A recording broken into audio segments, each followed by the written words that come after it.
நாம் தலைவணங்கி ஜெபம் செய்வோம். பரலோபிதாவே, இந்த ஞாயிற்றுக்கிழமை காலை ஆராதனை வேளையிலே நீர் எங்களை இங்கே கூட்டி சேர்த்ததற்காக உமக்கு நன்றி ஆண்டவரே. ஆண்டவரே, உம்முடைய இரக்கத்தினாலேயும் உம்முடைய கிருபையினாலேயும் நீர் எங்களை தாங்கி நடத்தி வருவதற்காக உமக்கு நன்றி அப்பா. இப்போதும் இந்த ஆராதனை வேளையை உம்முடைய பிரசன்னத்தினாலே நீர் ஒவ்வொருவரையும் நீரே எங்களை ஆசீர்வதித்து எங்களை வழிநடத்த வேண்டும் வேண்டிக்கொள்கிறோம். பாடல் வேளை, துதி ஸ்தோத்திரம், உம்முடைய திருவார்த்தை எல்லாவற்றிலையும் உம்முடைய கரம் எங்களோடு கூட இருந்து நீரே எங்களை வழிநடத்த வேண்டும் வேண்டிக்கொள்கிறோம். ஆண்டவரே, உம்முடைய வார்த்தையை நாங்கள் கேட்டு சீர்படவும், ஆண்டவரே இன்னும் அதிகமாக உமக்குள்ளே ஊண்ட கட்டப்படவும், உமக்கென்று கனி கொடுத்து வாழவும் எங்கள் ஒவ்வொரு உதவி செய்யும். மீட்பரமாகிய இயேசு கிறிஸ்து மூலம் வேண்டிக்கொள்கிறோம் எங்கள் பரலோக பிதாவே. ஹல்லேலூயா. நாம் முதலாவது பாடலாக பாடல் எண் 118 நாம் பாடுவோம். பாடல் எண் 118. கர்த்தர் நம் வாழ்வில் எல்லா விதத்திலையும் நமக்கு செய்த நன்மைகளை எண்ணி அவரை போற்றி அவரை புகழ்ந்து இந்த பாடலை பாடுவோம். என் உயிரே ஆண்டவரை போற்று, முழு உள்ளமே அவர் பெயரை போற்று.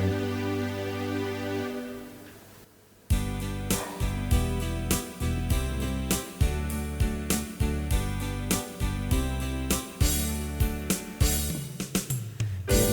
உயிரே ஆண்டவரை போற்று, முழு உள்ளமே அவர் பெயரை போற்று. என் உயிரே ஆண்டவரை போற்று, முழு உள்ளமே அவர் பெயரை போற்று. அவர் செய்த சகல உபகாரங்களை நீ ஒரு நாளும் மறவாதே, ஒரு போதும் மறவாதே. அவர் செய்த சகல உபகாரங்களை நீ ஒரு நாளும் மறவாதே, ஒரு போதும் மறவாதே.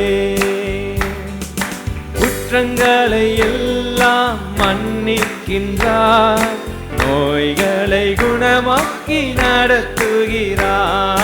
குற்றங்களை எல்லாம் மன்னிக்கின்றார், நோய்களை குணமாக்கி நடத்துகிறார். அவர் செய்த சகல உபகாரங்களை நீ ஒரு நாளும் மறவாதே, ஒரு போதும் மறவாதே. அவர் செய்த சகல உபகாரங்களை நீ ஒரு நாளும் மறவாதே, ஒரு போதும் மறவாதே.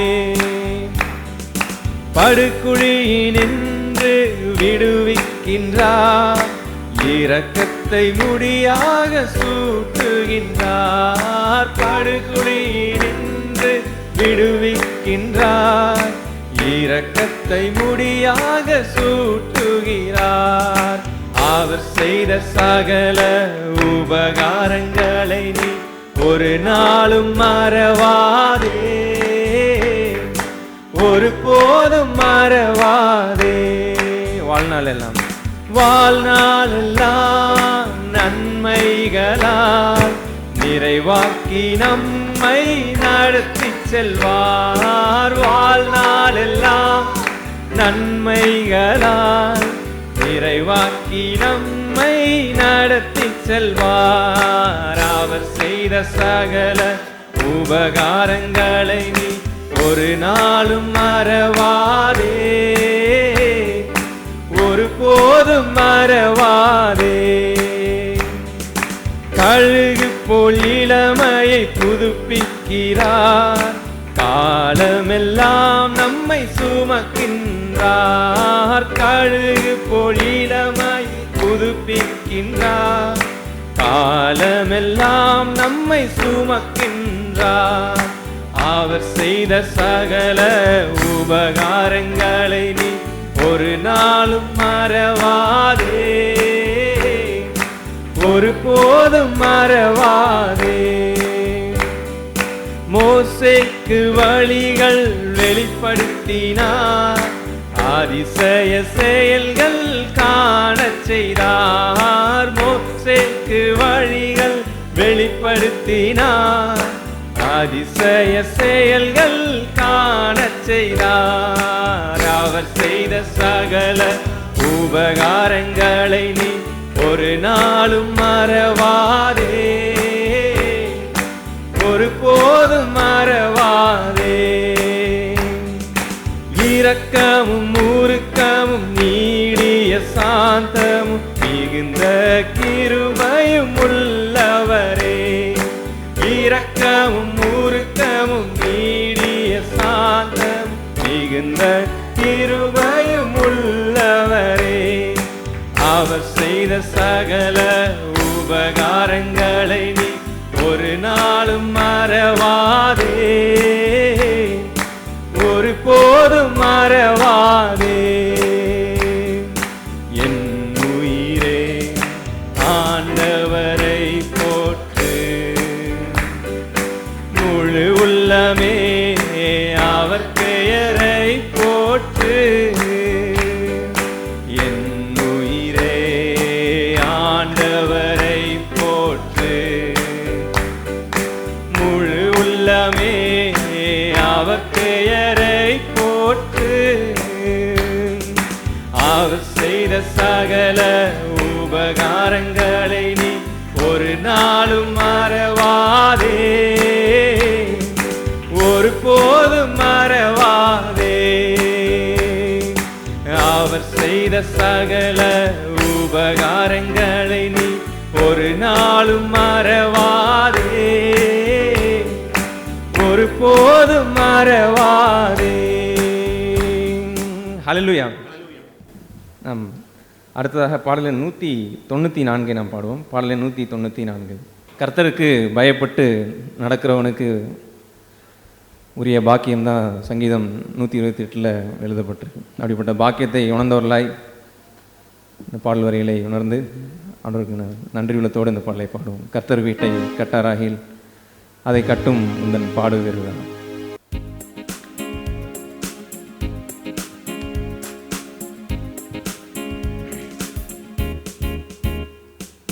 கர்த்தர் வீட்டை கட்டாராகில் அதை கட்டும் முந்தன் பாடுவீருதான். கர்த்தர் வீட்டை கட்டாராகில் அதை கட்டும் முந்தன் பாடுவீருதான். கர்த்தர் நகரத்தை காவல் செய்யாவிடு உன் கண் விழிப்பும் வீருதான். கர்த்தர் நகரத்தை காவல் செய்யாவிடு உன் கண் விழிப்பும் வீருதான்.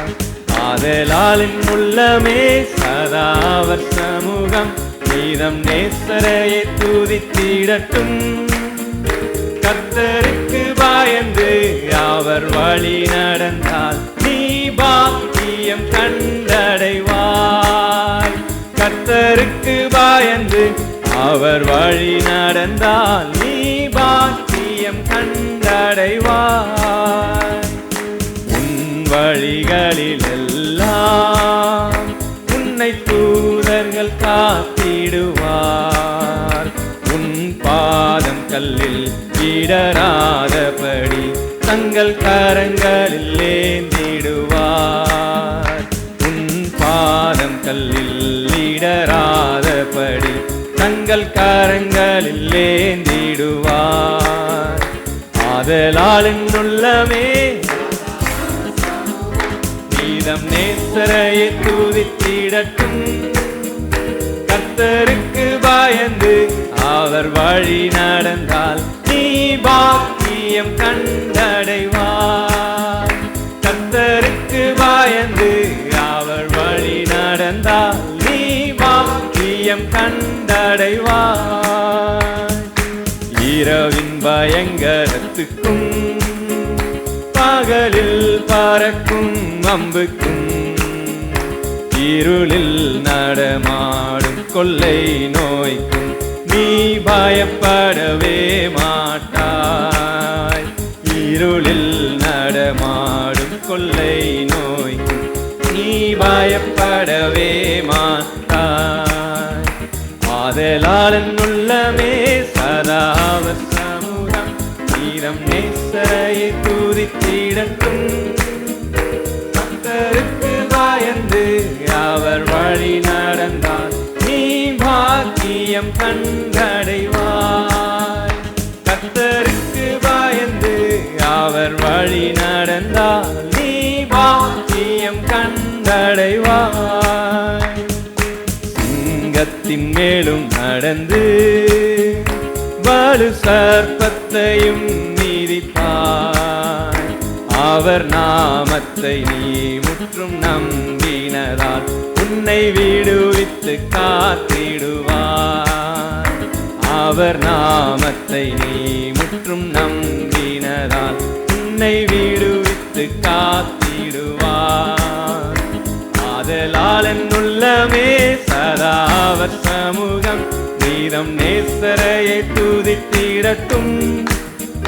கர்த்தருக்கு பயந்து அவர் வழி நடந்தால் நீ பாக்கியம் கண்டடைவாய்.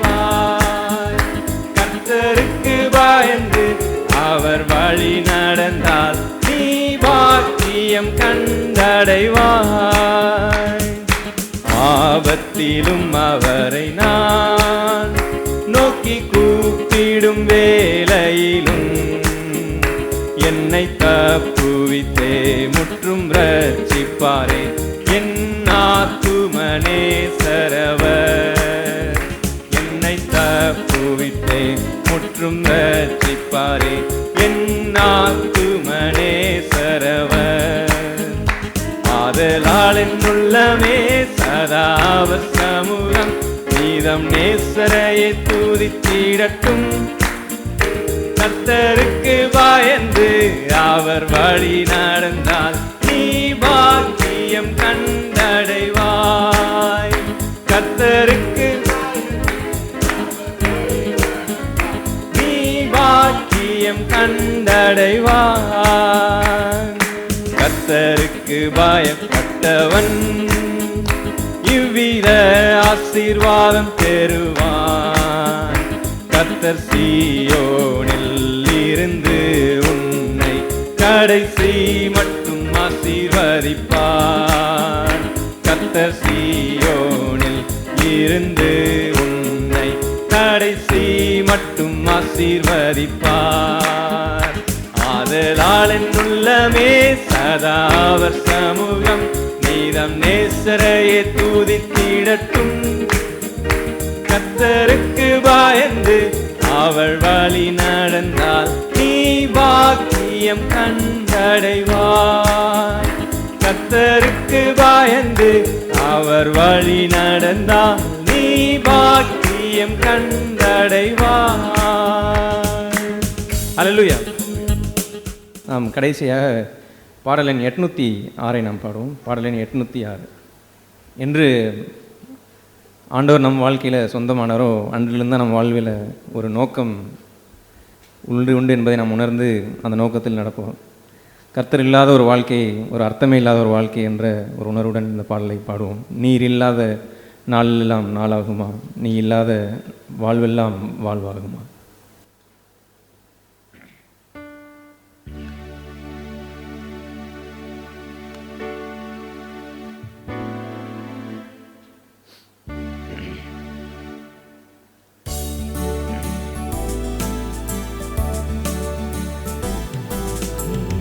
இல்லாத நாளெல்லாம் நாளாகுமா, நீ இல்லாத வாழ்வெல்லாம் வாழ்வாகுமா. நீ இல்லாத நாளெல்லாம் நாளாகுமா, நீ இல்லாத வாழ்வெல்லாம் வாழ்வாகுமா. உயிரின் ஊற்றே நீயாவாய், உண்மையின் வழியே நீயாவாய். உயிரின் ஊற்றே நீயாவாய், உண்மையின் வழியே நீயாவாய். உறவின் பிறப்பே நீயாவாய், உள்ளத்தின் மகிழ்வே நீயாவாய். உறவின் பிறப்பே நீயாவாய், உள்ளத்தின் உள்ளத்தின் மகிழ்வே நீயாவாய். நீ இல்லாத நாளெல்லாம் நாளாகுமா? நீ இல்லாத வாழ்வெல்லாம் வாழ்வாகுமா? ஒளியின் சுடரும் நீயாவாய். ஒளியும் ஓசையும் நீயாவாய். ஒளியும் சுடரும் நீயாவாய். ஒளியும் ஓசையும் நீயாவாய். ஓசையும் தாளமும் நீயாவாய். ஒளிக்கும் வெண்கலமும் நீயாவாய். ஓசையும் தாளமும் நீயாவாய். ஒளிக்கும் வெண்கலமும் நீயாவாய். நீ இல்லாத நாளெல்லாம் நாளாகுமா? நீ இல்லாத வாழ்வெல்லாம் வாழ்வாகுமா? எனது ஆற்றலும் நீயாவாய். எனது வலிமையும் நீயாவாய். எனது ஆற்றலும் நீயாவாய். எனது வலிமையும் நீயாவாய். எனது அரணும் நீயாவாய். எனது கோட்டையும் நீயாவாய். எனது அரணும் நீயாவாய். எனது கோட்டையும் நீயாவாய். நீ இல்லாத நாளெல்லாம் நாளாகுமா? நீ இல்லாத வாழ்வெல்லாம் வாழ்வாகுமா? எனது நினைவும் நீயாவாய். எனது மொழியும் நீயாவாய். எனது நினைவும் நீயாவாய். எனது மொழியும் நீயாவாய். எனது மீட்பும் நீயாவாய். எனது உயிர்ப்பும் நீயாவாய். எனது மீட்பும் நீயாவாய். எனது உயிர்ப்பும் நீயாவாய். நீ இல்லாத நாளெல்லாம் நாளாகுமா? நீ இல்லாத வாழ்வெல்லாம் வாழ்வாகுமா? நீ இல்லாத நாளெல்லாம் நாளாகுமா? நீ இல்லாத வாழ்வெல்லாம் வாழ்வாகுமா? அல்லேலூயா. நம்ம எல்லாரும் எழுந்து நிற்போம்.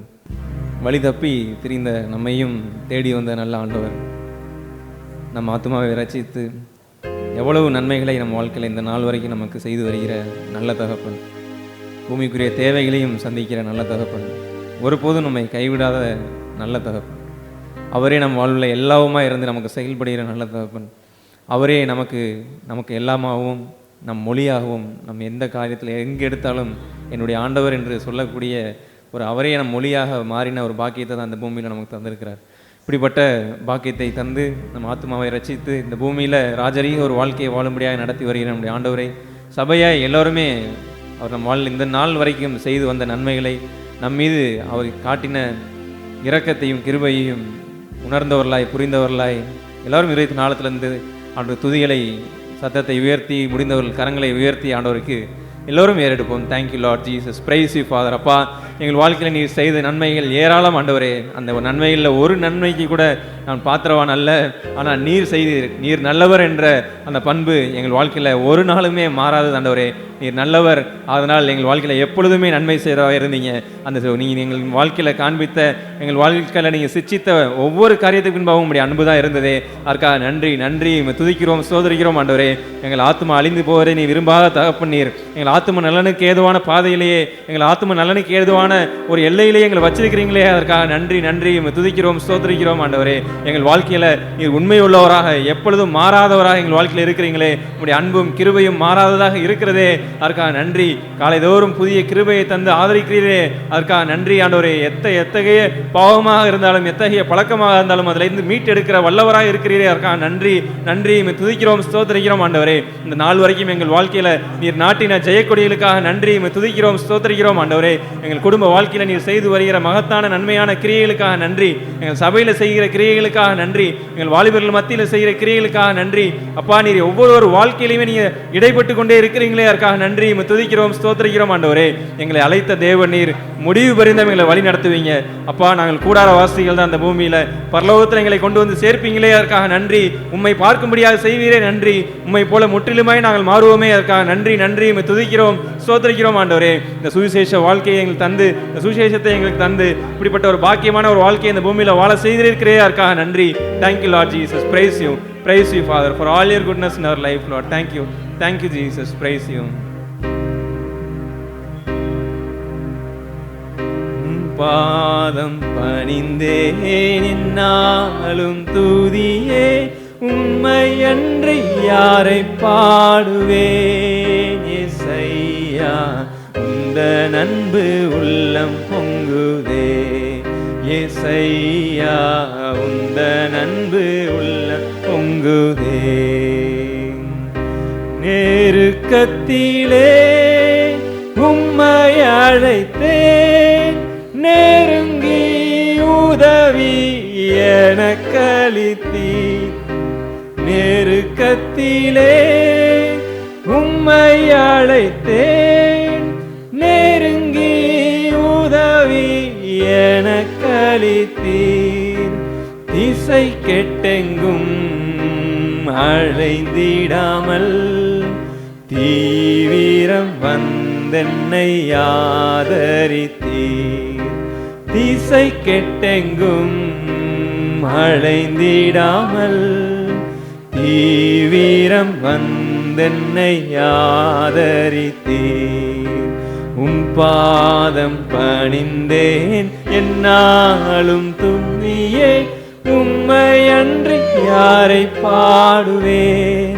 இயேசையா, உந்தன் அன்பு உள்ளம் பொங்குதே. இயேசையா, உந்தன் அன்பு உள்ளம் பொங்குதே. நாம் ஒரு 3 சகோதரர்கள் 3 சகோதரிகள் சுருக்கமாக ஆடுற துதிகளை ஏறெடுப்போம். கீழே தள்ளப்பட்ட பிசாசானவனுக்கு யார் இடத்துல எந்த நபர்கிட்ட எந்த மொழியில் பேசணுங்கிறது பிசாசுக்கு நல்லாவே தெரியும். ஒரு ரசிக்கப்படாத ஒரு வாலிபன் ஒருவன் இருப்பானால், இல்லை ரசிக்கப்படாத ஒரு சகோதரியோ இருப்பானால், இது என்ன கிறிஸ்தவம், அன்பு, மன்னிப்பு, உன்னால் இந்த பாவ சந்தோஷத்தெல்லாம் என்ஜாய் பண்ண முடியாதே, இப்படிப்பட்ட ஒரு நீ கிறிஸ்தவத்துக்குள்ளே போயிட்டேன்னா உன்னால் இப்படியெல்லாம் உலகத்தான பாரு எப்படி என்ஜாய் பண்ணுறான்ற வெளிப்புற தோட்டத்தை தான் காமிப்பானே தவிர உள்ளே இருக்கிற வெறுமையை காமிக்க மாட்டான். அந்த மாதிரிலாம் உன்னால் என்ஜாய் பண்ண முடியாதுன்னு சொல்லி எளிதாய் பேசிட்டு போயிடுவான். ஆனால் இது ஒரு கிறிஸ்தவன் ஆண்டவருடைய நாமத்தில் மேல் விசுவாசம் உள்ளவனாய் தேவனுடைய பிள்ளையாய் மாறி இந்த பூமியில் நடக்கிற ஒரு தேவனுடைய சீஷனுக்கோ, இயேசு கிறிஸ்துவுடைய சீஷனுக்கோ, தேவனுடைய பிள்ளைக்கோ அவன் பேசுகிற லாங்குவேஜ் என்னவாக இருக்கும்னா ஸ்பிரிச்சுவல் லாங்குவேஜை தான் பேசுவான். ஏன்னா ஃபஸ்ட்டு இதை பேசி பார்ப்பான், இவர்கள் தெளிவாக இருக்கிறார்கள் என்பதை அறிஞ்சிட்டான்னா அடுத்த ஸ்டெப்பே அவனுடைய ஸ்டெப் எல்லாமே ஒரு ஸ்பிரிச்சுவல் லாங்குவேஜ் தான் பேச ஆரம்பிப்பான். நீதிமொழிகள் 16வது அதிகாரம் நீதிமொழிகள் 16:18. என்றைக்குமே அழிவு டக்குன்னு ஒருத்தரை அழிவுக்கு நேராக போயிட்டார், டக்குன்னு ஒருத்தர் விழுந்துட்டார் அப்படின்னு சொல்கிறது உண்மை கிடையாது. டக்குன்னு உடனே ஏதோ நடந்துச்சு உடனே விழுந்துட்டாருன்னு கிடையாது. அதற்கு பின்னாக சில ப்ராசஸ் பேக்ரவுண்டில் அவர்கள் மனதுக்குள்ளாரையும் அவர்கள் சிந்தையிலையும் ஓடிக்கொண்டிருக்கிறதுனால தான் அவங்க வாழ்க்கை கொஞ்சம் தாறுமாறாக போகிறது நிமித்தம் விளைவாக அவர்கள் அந்த விழுதலுக்குள்ளார போகிறத பார்க்க முடியும். நீதிமொழிகள் 16:18. அழிவுக்கு முன்னானது அகந்தை, விழுதலுக்கு முன்னானது மனமேட்டிமை அப்படின்னு சொல்லி போட்டிருக்கு. அப்போ ஒரு அழிவுன்றது முதல்ல வராது, அதுக்கு முன்னானது என்னென்னா அகந்தை. என் இருதயத்தில் நான் கொண்டிருக்கிற அகந்தை, அது எப்படிப்பட்ட அகந்தையாவனாலும் இருக்கலாம். விழுதலுக்கு முன்னானது மனமேட்டிமை என்று இங்கே படிக்கிறோம். மனமேட்டிமை, அது ஆங்கிலத்தில் ஹார்ட்டி ஸ்பிரிட் அப்படின்னு சொல்லி படிக்கிறோம். அது மேட்டிமையினான ஒரு ஆவி. மேட்டிமை என்பது வாயில் தான் இருக்குன்னு அர்த்தம் கிடையாது, அது ஸ்பிரிட். நம்ம வெளியே பார்க்கக்கூடிய, நம்ம பேசக்கூடிய நாவில் கடைசியில் ஒரு வெளிப்படும். ஆனால் அது எங்கேருந்து ஆரம்பிக்குதுன்னா ஆவியில் தான் ஆரம்பிக்குது. மனமேட்டிமை என்பது மனதில், என்னுடைய ஆவியில் அந்த மேட்டிமையான ஒரு எண்ணம், என்னை குறித்து மேட்டிமையான ஒரு எண்ணம் வருது. கிறிஸ்தவ உலகத்தில் இருக்கிற ஒரு டேஞ்சர் என்னென்னா, அறிவுக்கும் அவங்க வாழ்க்கைக்கும் இடையில் இருக்கிற ஒரு கேப். ஏன் அப்படின்னா, அறிவின்படி பெருமை என்பது ஒரு பாவம் என்பது தெரியும், அறிவின்படி ஒரு விபச்சாரம் என்பது தெரியும். ஒவ்வொரு பாவத்திற்கும் அறிவின்படி இதெல்லாம் தப்புன்னு தெரியும். இன்றைக்கி நம்ம தியானிக்கிற இந்த பெருமையின் காரியத்தை எடுத்தாலே அறிவின்படி பெருமை என்பது தெரியும். நீ பெருமையாக இருக்கன்னு ஒருத்தவங்க சொல்லிட்டாங்கன்னா உடனே அவங்களால தாங்கிக் கொள்ளவே முடியாது. ஏன்னா அறிவின்படி அவங்களுக்கு தெரியும் அது தப்பு அப்படின்னு சொல்லி. ஆனால் நேச்சுரலாக ஒரு இயல்பாகவே நம்மளுடைய உள்ளே இருந்து, இயல்பு இல்லை, நம்ம ஆவியில் நம்மளை சுதாரித்து பார்க்கும் பொழுது தான் தெரியும், உண்மையிலே நான் ஒரு அகந்தை கொண்டவனாய், ஒரு மேட்டிமையை கொண்டவனாக தானே இந்த மாதிரி ஒரு காரியத்தை நல்லா செஞ்சேன். ஏன்னா இந்த இடத்துல ஆண்டவர்ன்ற ஒரு இடத்துக்கு நான் இடமே கொடுக்கலையே. இது எல்லாமே நான்ன்ற ஒரு இடத்த மட்டும்தான் நான் இங்கே வச்சு பேசினேன். இங்கே நான் ஏமாற்றம் அடைஞ்சு எனக்கு ஒரு கோபம் வந்து வெளிப்பட்டதுக்கு காரணம் எனக்குள்ள தேவ வைராக்கியம்லாம் கிடையாது. என்னையே இப்படி சொல்லிட்டாங்கன்றது தான் காரியமாக இருந்துச்சே தவிர்த்து தேவனுடைய நாமத்திற்கு ஒரு தூஷணம் உண்டாயிடுச்சேன்னு சொல்லி வந்த கோபம் கிடையாது. அது எனக்கு உண்டான என் சுயத்தை தொட்டு விட்டார்கள் என்று வரக்கூடிய ஒரு எண்ணமாக தானே இருந்துச்சு. இங்கே தேவனுக்கே இடம் இல்லையே. என்னுடைய வாழ்க்கையில் நான் முடிவு செய்வேன், நான் என்ன வாங்கணும், நான் என்ன செய்யணும், நான் என்ன பண்ண போகிறேன், இது எல்லாத்துலேயுமே தேவனுக்கு இங்கே இடம்லாம் கிடையாது அப்படின்னு சொல்லி நானே ஒரு முடிவை எடுத்து செய்கிற ஒரு இடம்தான் இந்த மேட்டிமை. ஒரு விந்தையான ஒரு விந்தையான மிகவும் வருத்தமான ஒரு காரியம் என்னென்னா, தேவன் படைத்த ஒரு மூளை, ஒரு பிரெயின், அந்த பிரெயினை வந்து ஆண்டவருக்கு அகெயின்ஸ்டாகவே மனிதன் பயன்படுத்துகிறத தான் பார்க்குறோம். அது ஆண்டவர் காணாமல் எதுவுமே இல்லை, உலகத்தில் கடவுள் இல்லை என்றும் கூட ஒருத்தன் சொல்லிட்டு தான் தெரியுறாங்க. ஆனால் கடவுள் படைத்த அவன் அந்த மூளையை படைக்கலை. கடவுள் படைத்த ஒரு மூளையை வைத்து செயல்படுகிற ஒரு மனிதன் கடவுளுக்கு விரோதமாக பேசுகிற காரியம் இது நான் படித்தேன், நான் கட்டினேன், நானே இதை செய்தேன் அப்படின்னு சொல்லி எல்லாத்துலேயுமே அவன் மட்டும்தான் அந்த பிக்சரில் இருக்கிறான். இது லூசிஃபருடைய வாழ்க்கையில் லூசிஃபர் அவன் எப்படி தள்ளப்பட்டான் என்ற அந்த காரியம் நாம் எல்லாருக்குமே தெரிந்தது தான். அவன் சொல்லுவான், நான் ஏறுவேன், நான் அமருவேன், நானும் அப்படின்னு சொல்லுவான். ஒரு இதில் ஐ ஆல்சோன்னு வரும். தமிழில் நானும்ன்ற அந்த வார்த்தையை பார்க்க முடியல, ஆனால் ஆங்கிலத்தில் வரும், நானும் அமருவேன். எப்படி தேவன் அந்த இடத்துல உட்காந்துருக்கிறோம், நானும் அமருவேன், நானும் அந்த உன்னதமானவரை போல மாறுவேன் அப்படின்ற மாதிரி அவனுடைய எண்ணம் எல்லாமே பெருமையினால் அவன் வெளியே எதுவுமே செய்யவே இல்லை, வெளியே அது செய்யலை. அவன் இருதயத்தில் பேசினான்னு சொல்லி தான் அந்த ஏசாயா 14ஆம் அதிகாரத்தில் நம்ம படிக்கிறோம். ஏசாயா 14:13 வரும். அவன் இருதயத்திலே அவன் பேசி கொண்டான், நானும் இதை செய்வேன், நானும் இதை பண்ணுவேன் அப்படின்னு சொல்லி தன் இருதயத்தில் பேசின அந்த காரியத்தினால அந்த பாவம் அவனுக்கு வந்ததுனால அவனை கீழே தள்ளப்பட்டான் என்ற அந்த உண்மையை பார்க்குறோம்.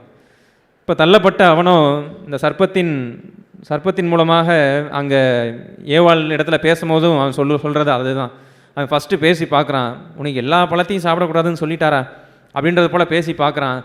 அது அவனால் முடியலன்னு தெரியும் பொழுது, ஒரு கிறிஸ்தவனை அவனால் தள்ளி விடலைன்னு தெரியும், அவனால் பின்னாடி இழுக்க முடியல, பின்வாங்கி கொண்டு வர முடியலன்னு தெரியும் பொழுது ஆவிக்குரிய காரியங்களை பேசி முன்னாடி தள்ளி விடுறது தான் அவனுடைய அடுத்த ஸ்டெப்பாக இருக்கும்.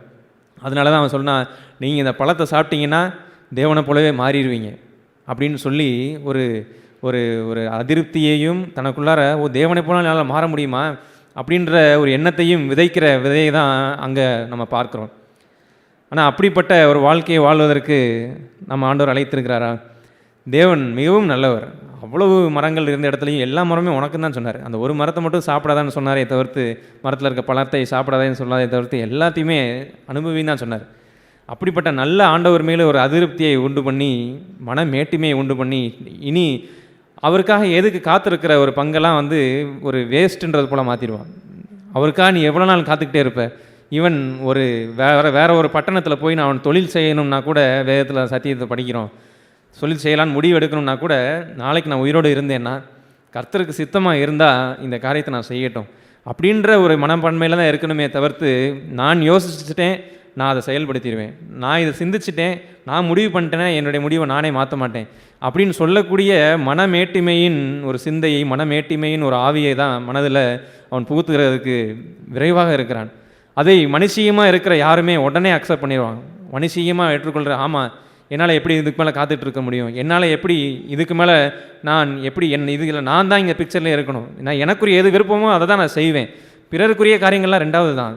நம்ம இன்றைக்கி பாடினது போல் பிறரை கனம் பண்ணி வாழ உதவி செய்யும் இயேசுவே, எனக்கானதை நான் தேடக்கூடாது, பிறருக்கானவளே தேடுற ஒரு வாழ்க்கையை தான் இயேசு கிறிஸ்து இந்த பூமியில் நமக்கு முன்னோடியாக வாழ்ந்து காண்பித்த ஒரு வாழ்க்கை அது. அதனால் என்றைக்குமே எல்லா சூழ்நிலையிலுமே கர்த்தருடைய கரத்தில் அடங்கியிருக்கிற அந்த பாக்கியம் வந்து சொல்லி முடியாத ஒரு பாக்கியம். அது நாம் நினைக்கிற வேகத்துக்கு நம்மளுடைய வாழ்க்கையில் அடுத்தடுத்த ஸ்டெப்புக்கு கொண்டு போகாட்டினாலும், அது உண்மையிலேயே அடுத்த ஸ்டெப்புக்கு போகும்போது நல்ல வேளை நான் கர்த்தருடைய கரத்தில் அடங்கியிருந்தேன், நானாக என்னுடைய மேட்டிமையின் சிந்தையினால், என் அகந்தையினால் நான் ஒரு எதுவுமே செய்யலை ஏன்னா இங்கே நம்ம படித்தோம் நீதிமொழிகள் 16 அழிவுக்கு முன்னானது அகந்தை, விழுதலுக்கு முன்னானது மனமேட்டிமை என்ற அந்த சத்தியத்தை நம்ம படித்தோம். இப்போ நாம் இந்த பூமியில் வாழும் பொழுது, இந்த புதிய உடன்படிக்கையின் காலத்தில் நமக்கு எக்ஸாம்பிளாக நம்மை நோக்கி பார்த்து ஓடக்கூடிய இயேசு கிறிஸ்து நமக்கு இருக்கிறார்.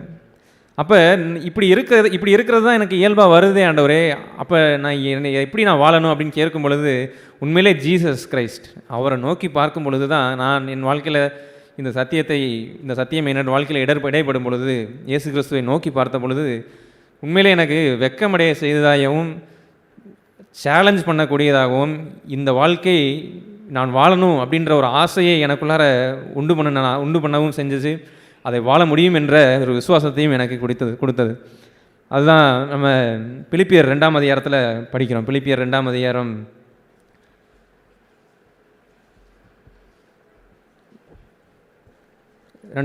3ஆம் வசனத்திலிருந்தே பார்க்கலாம். ஒன்றையும் வாதினாலாவது வீண் பெருமையினாலாவது செய்யாமல் மனத்தாழ்மையினாலே ஒருவரை ஒருவர் தங்களிலும் மேன்மையானவர்களாக எண்ண கடவீர்கள். அவனவன் தனக்கானவைகளை அல்ல பிறருக்கானவைகளே நோக்குவானாக. கிறிஸ்து இயேசுவில் இருக்கிற சிந்தையே உங்களிலும் இருக்க கடவுது அப்படின்னு சொல்லிட்டு, அங்கே அவர் பிக்சர்லேயே இல்லை, அவர் என்றைக்குமே சுற்றி தெரிந்தது எல்லாமே தனக்கு என்ன வேணும், தனக்கு என்ன நன்மை, தனக்கு என்ன பிடிக்குன்றது இல்லை. அவர் சுற்றி தெரிந்தது எல்லாமே நன்மை செய்கிறவராகவே சுற்றி இருந்தார். பிறருக்கு நன்மை செய்கிறதுல தான் அவர் நோக்கம் ஃபுல்லாமே இருந்துச்சு. அப்போ அவனவன் தனக்கானவைகளை அல்ல பிறருக்கானவைகளை நோக்குவானாக. கிறிஸ்து இயேசுவில் இருந்த சிந்தையே உங்களிலும் இருக்க கடவுது அப்படின்னு சொல்லிட்டு இயேசு கிறிஸ்துவுடைய ஆட்ரிபியூட்டை அடுத்து அழகாக சொல்லுச்சு. இந்த பங்கு தான் என் வாழ்க்கையில் உண்மையிலே என்லைட்டனிங்காகவும் என்னை வெட்கப்படுத்தக்கூடிய ஒரு சத்தியமாகவும் நான் மனம் திரும்பக்கூடிய ஒரு காரியமாகவும் இருந்தது. அது என்னென்னா, அவர் தேவனுடைய ரூபமாய் இருந்தும் தேவனுக்கு சமமாய் இருந்த சமமாய் இருப்பதை கொள்ளையாடின பொருளாக எண்ணாமல் தம்மை தாமே வெறுமையாக்கி அப்படின்னு சொல்லி இங்கே படிக்கிறோம். He made himself of no reputation சொல்லி ஆங்கிலத்தில் வரும். இவங்கெல்லாம் வந்து ஒரு ரெப்யூட்டட் ஆட்கள், இவங்கெல்லாம் வந்து மரியாதைக்குரிய ஆட்கள்னு சொல்லி இந்த உலகத்தில் சிலர் மனுஷன் வந்து அவனுக்குரிய வரையறையை வச்சு சொல்லிக்கிறான். இவர்கள் எல்லாம் கவர்மெண்ட் உத்தியோகத்தில் உள்ளவர்கள், இவர்கள் எல்லாம் இப்படிப்பட்ட ஒரு டாக்டர், இவர்கள் எல்லாம் இப்படிப்பட்ட படிப்பு படித்து ஒரு இன்ஜினியராக இருக்கிறார் இப்படின்னு சொல்லி தங்களுடைய ஒரு வரையறையை வைத்து இவர்கள் எல்லாம் ரெப்யூட்டட் அப்படின்னு சொல்லி மனதில் உலகத்தில் சொல்கிறாங்க. எல்லாரையும் படைத்த அவராலே அன்றி ஒன்றுமே இந்த உலகத்தில் உண்டாகலை. அப்படிப்பட்ட இயேசு கிறிஸ்து எப்படிப்பட்ட மனதுடையவராக இந்த பூமியில் வாழ்ந்தார்னா, தம்மை தாமே வெறுமையாக்கி அப்படின்னு சொல்லி படிக்கிறோம். He made himself of no reputation. கொஞ்சம் கூட அந்த ரெப்யூட்டேஷனை தனக்குன்னு அவர் வச்சுக்கவே இல்லை.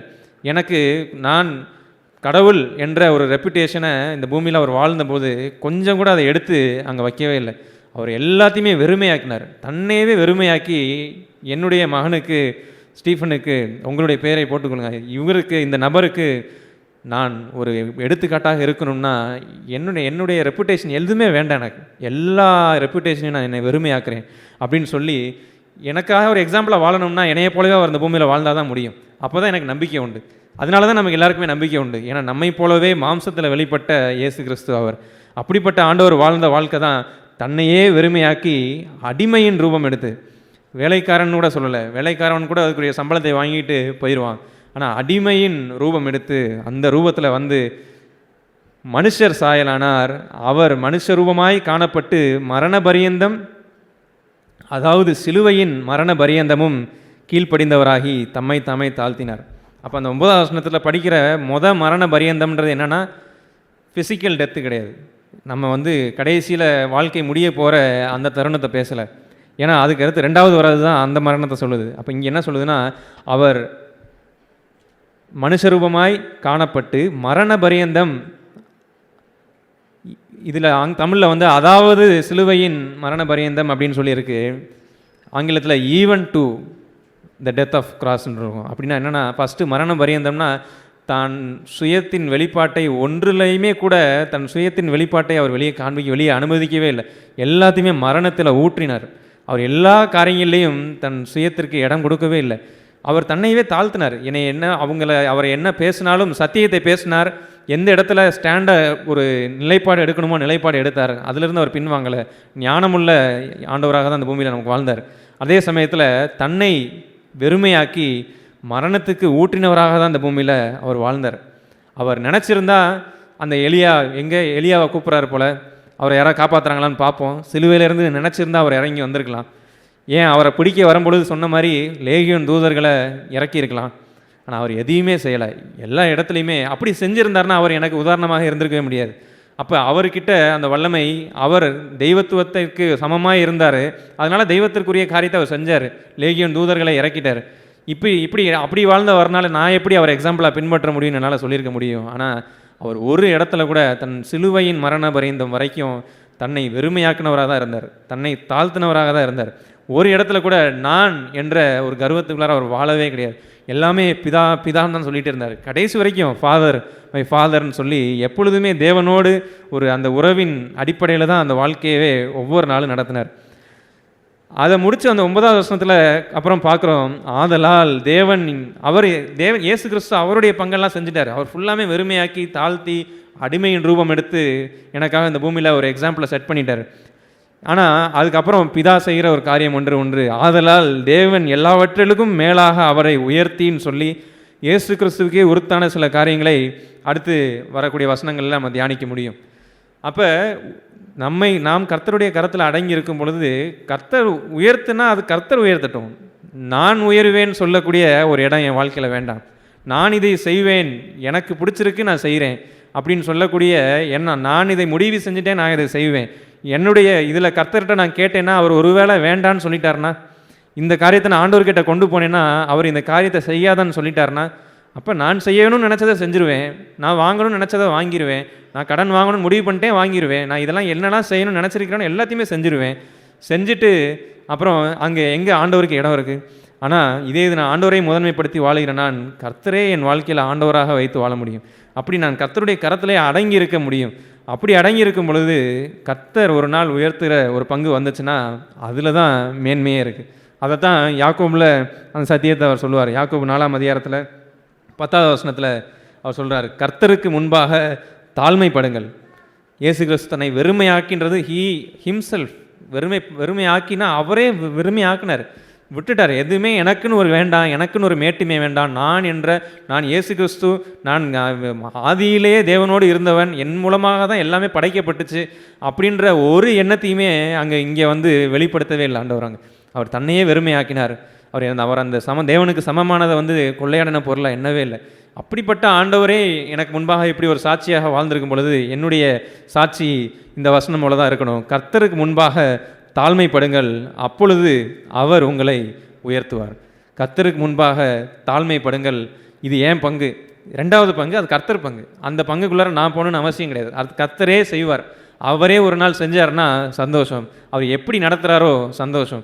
அதுதான் என்றைக்குமே ஒரு கிறிஸ்தவனுக்கு இருக்கிற பங்கு. ஆண்டவர் ஒன்று செய்யின்னு சொல்லும் பொழுது, நீ இதை செய்தால் உனக்கு இது நடக்கும்னு சொல்லும்போது நமக்கு ஃபஸ்ட்டு ஃபோக்கஸை எங்கே போகணும்னா, கர்த்தர் இதை செய்யின்னு சொல்கிறாரு, என்னை நேசிக்கிற என் நேசர் அவர், அவர் சொல்கிறத நான் செய்ய போகிறேன், ரெண்டாவது செய்கிறது அவர் பங்கு, நான் அதை ஃபோக்கஸே பண்ண போகிறது இல்லை. அது உண்மையிலே எனக்கு ஒரு ஆறுதலாகவும் இருக்குது, உண்மைதான். ஆனால் என் பங்கு எல்லாமே கர்த்தர் என்னை என்ன செய்ய சொல்கிறார், நீ இதெல்லாம் உலக காரியத்தை குறித்து கவலைப்படாத, இதெல்லாம் வந்து உலகத்தான் தேடுறான் எல்லாருமே, நீ அதை தேடாத, நீ பரலோக ராஜ்யத்தையும் நீதியையும் தேடு அப்படின்னு சொல்லும் போது உடனே நம்ம ஃபோக்கஸ் எல்லாமே அதுக்கு தான் போகணும். ரெண்டாவது, இவைகள் யாவும் கூட கொடுக்கப்படும் அப்படின்னு சொல்கிற உடனே இது கொடுக்கப்படணும்னா ஆண்டவரை தேடணுமா, சரி தேடுவோம் அப்படின்னு சொல்லக்கூடிய ஒரு இடம் கிடையாது.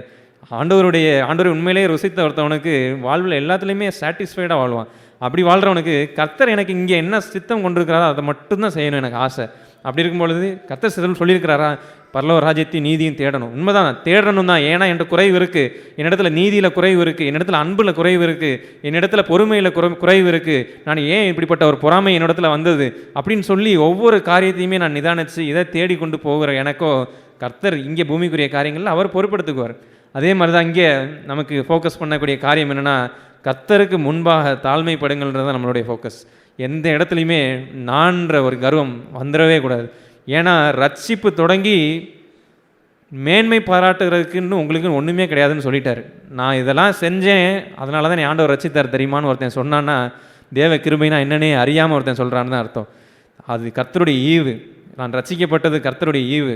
நான் இன்று மரித்தால் நான் அவரோடு இருப்பேன் என்று ஒரு நிச்சயத்திலையும், நீதிமான் என்ற ஒரு நிச்சயத்திலையும் இந்த பரலோக வாழ்க்கையை, பரலோக ராஜ்யத்தை நான் சுதந்திரித்து சமாதானமும் சந்தோஷமாக இந்த பூமியில் நான் நடந்து போயிட்டு இருக்கிறேன்னா அதுக்கு காரணம் அவர் எனக்கு தந்த ஈவு, அவர் எனக்கு போர்த்தின அந்த வெண்ணங்கி, அவர் எனக்கு கொடுத்த அந்த நீதி, அவருடைய நீதியில் தான் நிலைத்து நிற்கிறேன்னு சொல்ல முடியும்னா அவனுக்கு நேர்வை பாராட்டுறதுக்கு என்ன இருக்குது?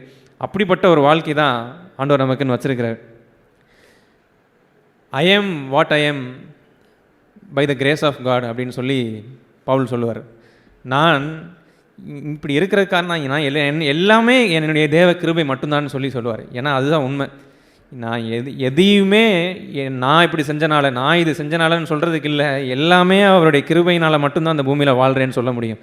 இப்படிப்பட்ட இந்த ஜேம்ஸ் 4:10, யாக்கோபு 4:10 படித்த கர்த்தருக்கு முன்பாக தாழ்மைப்படுங்கள், அவர் உயர்த்துறது அவர் பங்கு. ஆனால் எந்த உயர்வுக்கு போனாலும், எந்த இடத்துக்கு போனாலும் இப்படிப்பட்ட ஒரு சாட்சி தான் ஒருத்தர் கிறிஸ்தவனுக்கு இருக்கணும். அவன் சொல்லுவான், எதுவுமே நான் செஞ்சேன்னு கிடையாது, நான் ஏறுவேன் என்று லூசிஃபர் சொன்னானே, நான் தேவனுக்கு சமமான ஒரு இடத்துல போய் உட்காருவேன் அப்படின்னு சொன்னானே, நானும் உட்காருவேன் அப்படின்னு சொன்னானே, அதுதான் இன்னைக்கு சபையிலையும் நம்ம பார்க்கக்கூடிய ஒரு எச்சரிப்பாக பெற்றுக்கொள்ளக்கூடிய ஒரு பயங்கரமாக இருக்கிறது. ஏன்னா நானும் அப்படின்னு சொல்லக்கூடிய எண்ணம் ஈஸியாக ஒருத்தனுக்குள்ளாக விதைக்கப்பட்டு அவன் பெருமைக்குள்ளார, அகந்தைக்குள்ளார, மனமேட்டிமைக்குள்ளார போய் தனக்கென்று ஒரு அதிகாரம் கொடுக்கப்பட்டிருக்கும் பொழுது அந்த அதிகாரத்துக்கு மேலாக, அந்த அதிகாரத்துக்கு வெளியே இயேசு கிறிஸ்துன்ற ஒரு பவுண்ட்ரி உள்ளே தான் நமக்கு எல்லா அதிகாரமே கொடுக்கப்பட்டிருக்கு. இயேசு கிறிஸ்துன்றது ஒரு பவுண்ட்ரி. இந்த பவுண்ட்ரிக்குள்ளார, இந்த சத்தியத்திற்குள்ளாக தான் எனக்கு ஒரு சபை, அதற்குள்ளார ஒரு மூப்பர், இந்த பவுண்ட்ரிக்குள்ளாக தான் ஒரு குடும்பம், அந்த குடும்பத்தில் ஒரு குடும்ப தலைவன், அந்த குடும்ப தலைவனுக்கு கீழாக ஒரு குடும்ப தலைவி அப்படின்னு வருது. இப்படி இந்த இயேசு கிறிஸ்துங்கிற பவுண்ட்ரிக்குள்ளாக தான் ஒரு வேலை ஸ்தலம், அந்த வேலை ஸ்தலத்தில் எனக்குன்னு ஒரு மேனேஜர் இல்லை பாஸ், அவங்களுக்கு கீழாக நான் வேலை செய்கிறேன். இப்படி தான் எல்லா இடத்துலையுமே இயேசு கிறிஸ்துவுக்குள்ளாக தான் எல்லாமே ஆண்டவர் கொடுத்துருக்கிறார். ஒரு வேளை இயேசு கிறிஸ்து ஒரு கவர்மெண்ட் எனக்கு கொடுக்கப்பட்டிருக்குன்னா, எனக்கு நான் இந்த கவர்மெண்ட், இந்த காலத்தில் இருக்க கவர்மெண்ட்டுக்கும் அப்படி தான் இயேசு கிறிஸ்துவுக்குள்ளார தான் அந்த கவர்மெண்ட்டுக்கு கீழே என்னால் இருக்க முடியும். ஒரு வேளை நீ ஆண்டவரை ஆராதிக்கக்கூடாது, நீ அந்த சாத்ராக் மேசாக் ஆபத் நேகுக்கு சொன்ன மாதிரி நீ இந்த சிலையை வழங்கணும் அப்படின்னு சொன்னாங்கன்னா, that is going beyond the boundary. அது என்னுடைய எல்லைக்கு மீறி போகுது, இதே என்னால் செய்ய முடியாதுன்ற அந்த ஒரு பகுதி இருக்குது, அது வேறு. ஆனால் உள்ள இயேசு கிறிஸ்துவின் பவுண்டரிக்குள்ளார எனக்கு சபை கொடுக்கப்பட்டிருக்கு, எனக்குன்னு ஒரு போதகர் கொடுக்கப்பட்டிருக்கிறார், இல்லை என் குடும்பத்தில் எனக்குன்னு ஒரு தலைவன் கொடுக்கப்பட்டிருக்கிறான்னு சொல்லும் பொழுது நானும் முடிவு எடுப்பேன், நானும் இதை செய்வேன் அப்படின்னு சொல்லக்கூடிய ஒரு மனைவியோ, இல்லை இயேசு கிறிஸ்துவ கூடத்தில் ஆண்டவர் இடத்துல போய் விசாரிக்காமல் ஒரு கணவன், நானே இதை செய்வேன், நானே இந்த முடிவை எடுப்பேன், எனக்கு இது பிடிச்சிருக்கு, இதை செய்வேன், ஏன்னா என் உறவினர்கள் எல்லாம் எப்படியெல்லாம் என்ன பேசுகிறாங்க, இப்படி பேசுகிறவங்க மத்தியில் நான் வாழ்ந்து காட்டணும் அப்படின்னா நானும் ஒரு டிசிஷன் எடுக்கணும், கர்த்தருக்காகலாம் காத்திருக்க என்னால் முடியாது அப்படின்னு சொல்லக்கூடிய நான் மட்டுமே வாழக்கூடிய, அப்படி வாழ்ந்த யாருடைய சாட்சியுமே முடிவு நீதிமொழிகளில் பார்த்த அந்த வசனம் தான். முடிவு உடனே தெரியாது, முடிவு அழிவு தான், முடிவு அழிவு மட்டும்தான், இல்லை முடிவு விழுதல் மட்டும்தான். இது ரெண்டு தான் நாங்கள் பார்க்க முடியும். ஏன்னா வாழும் பொழுது சரியான டெசிஷன் போல் தெரியும், ஆனால் முடிவை பார்க்கும் பொழுது, ஏன்னா முடிவை கண்டு பின்பற்றுங்கள்னு சொன்னது காரணம், என்றைக்குமே முடிவு உடனே வராது சார் நிறைய காரியங்களுக்கு.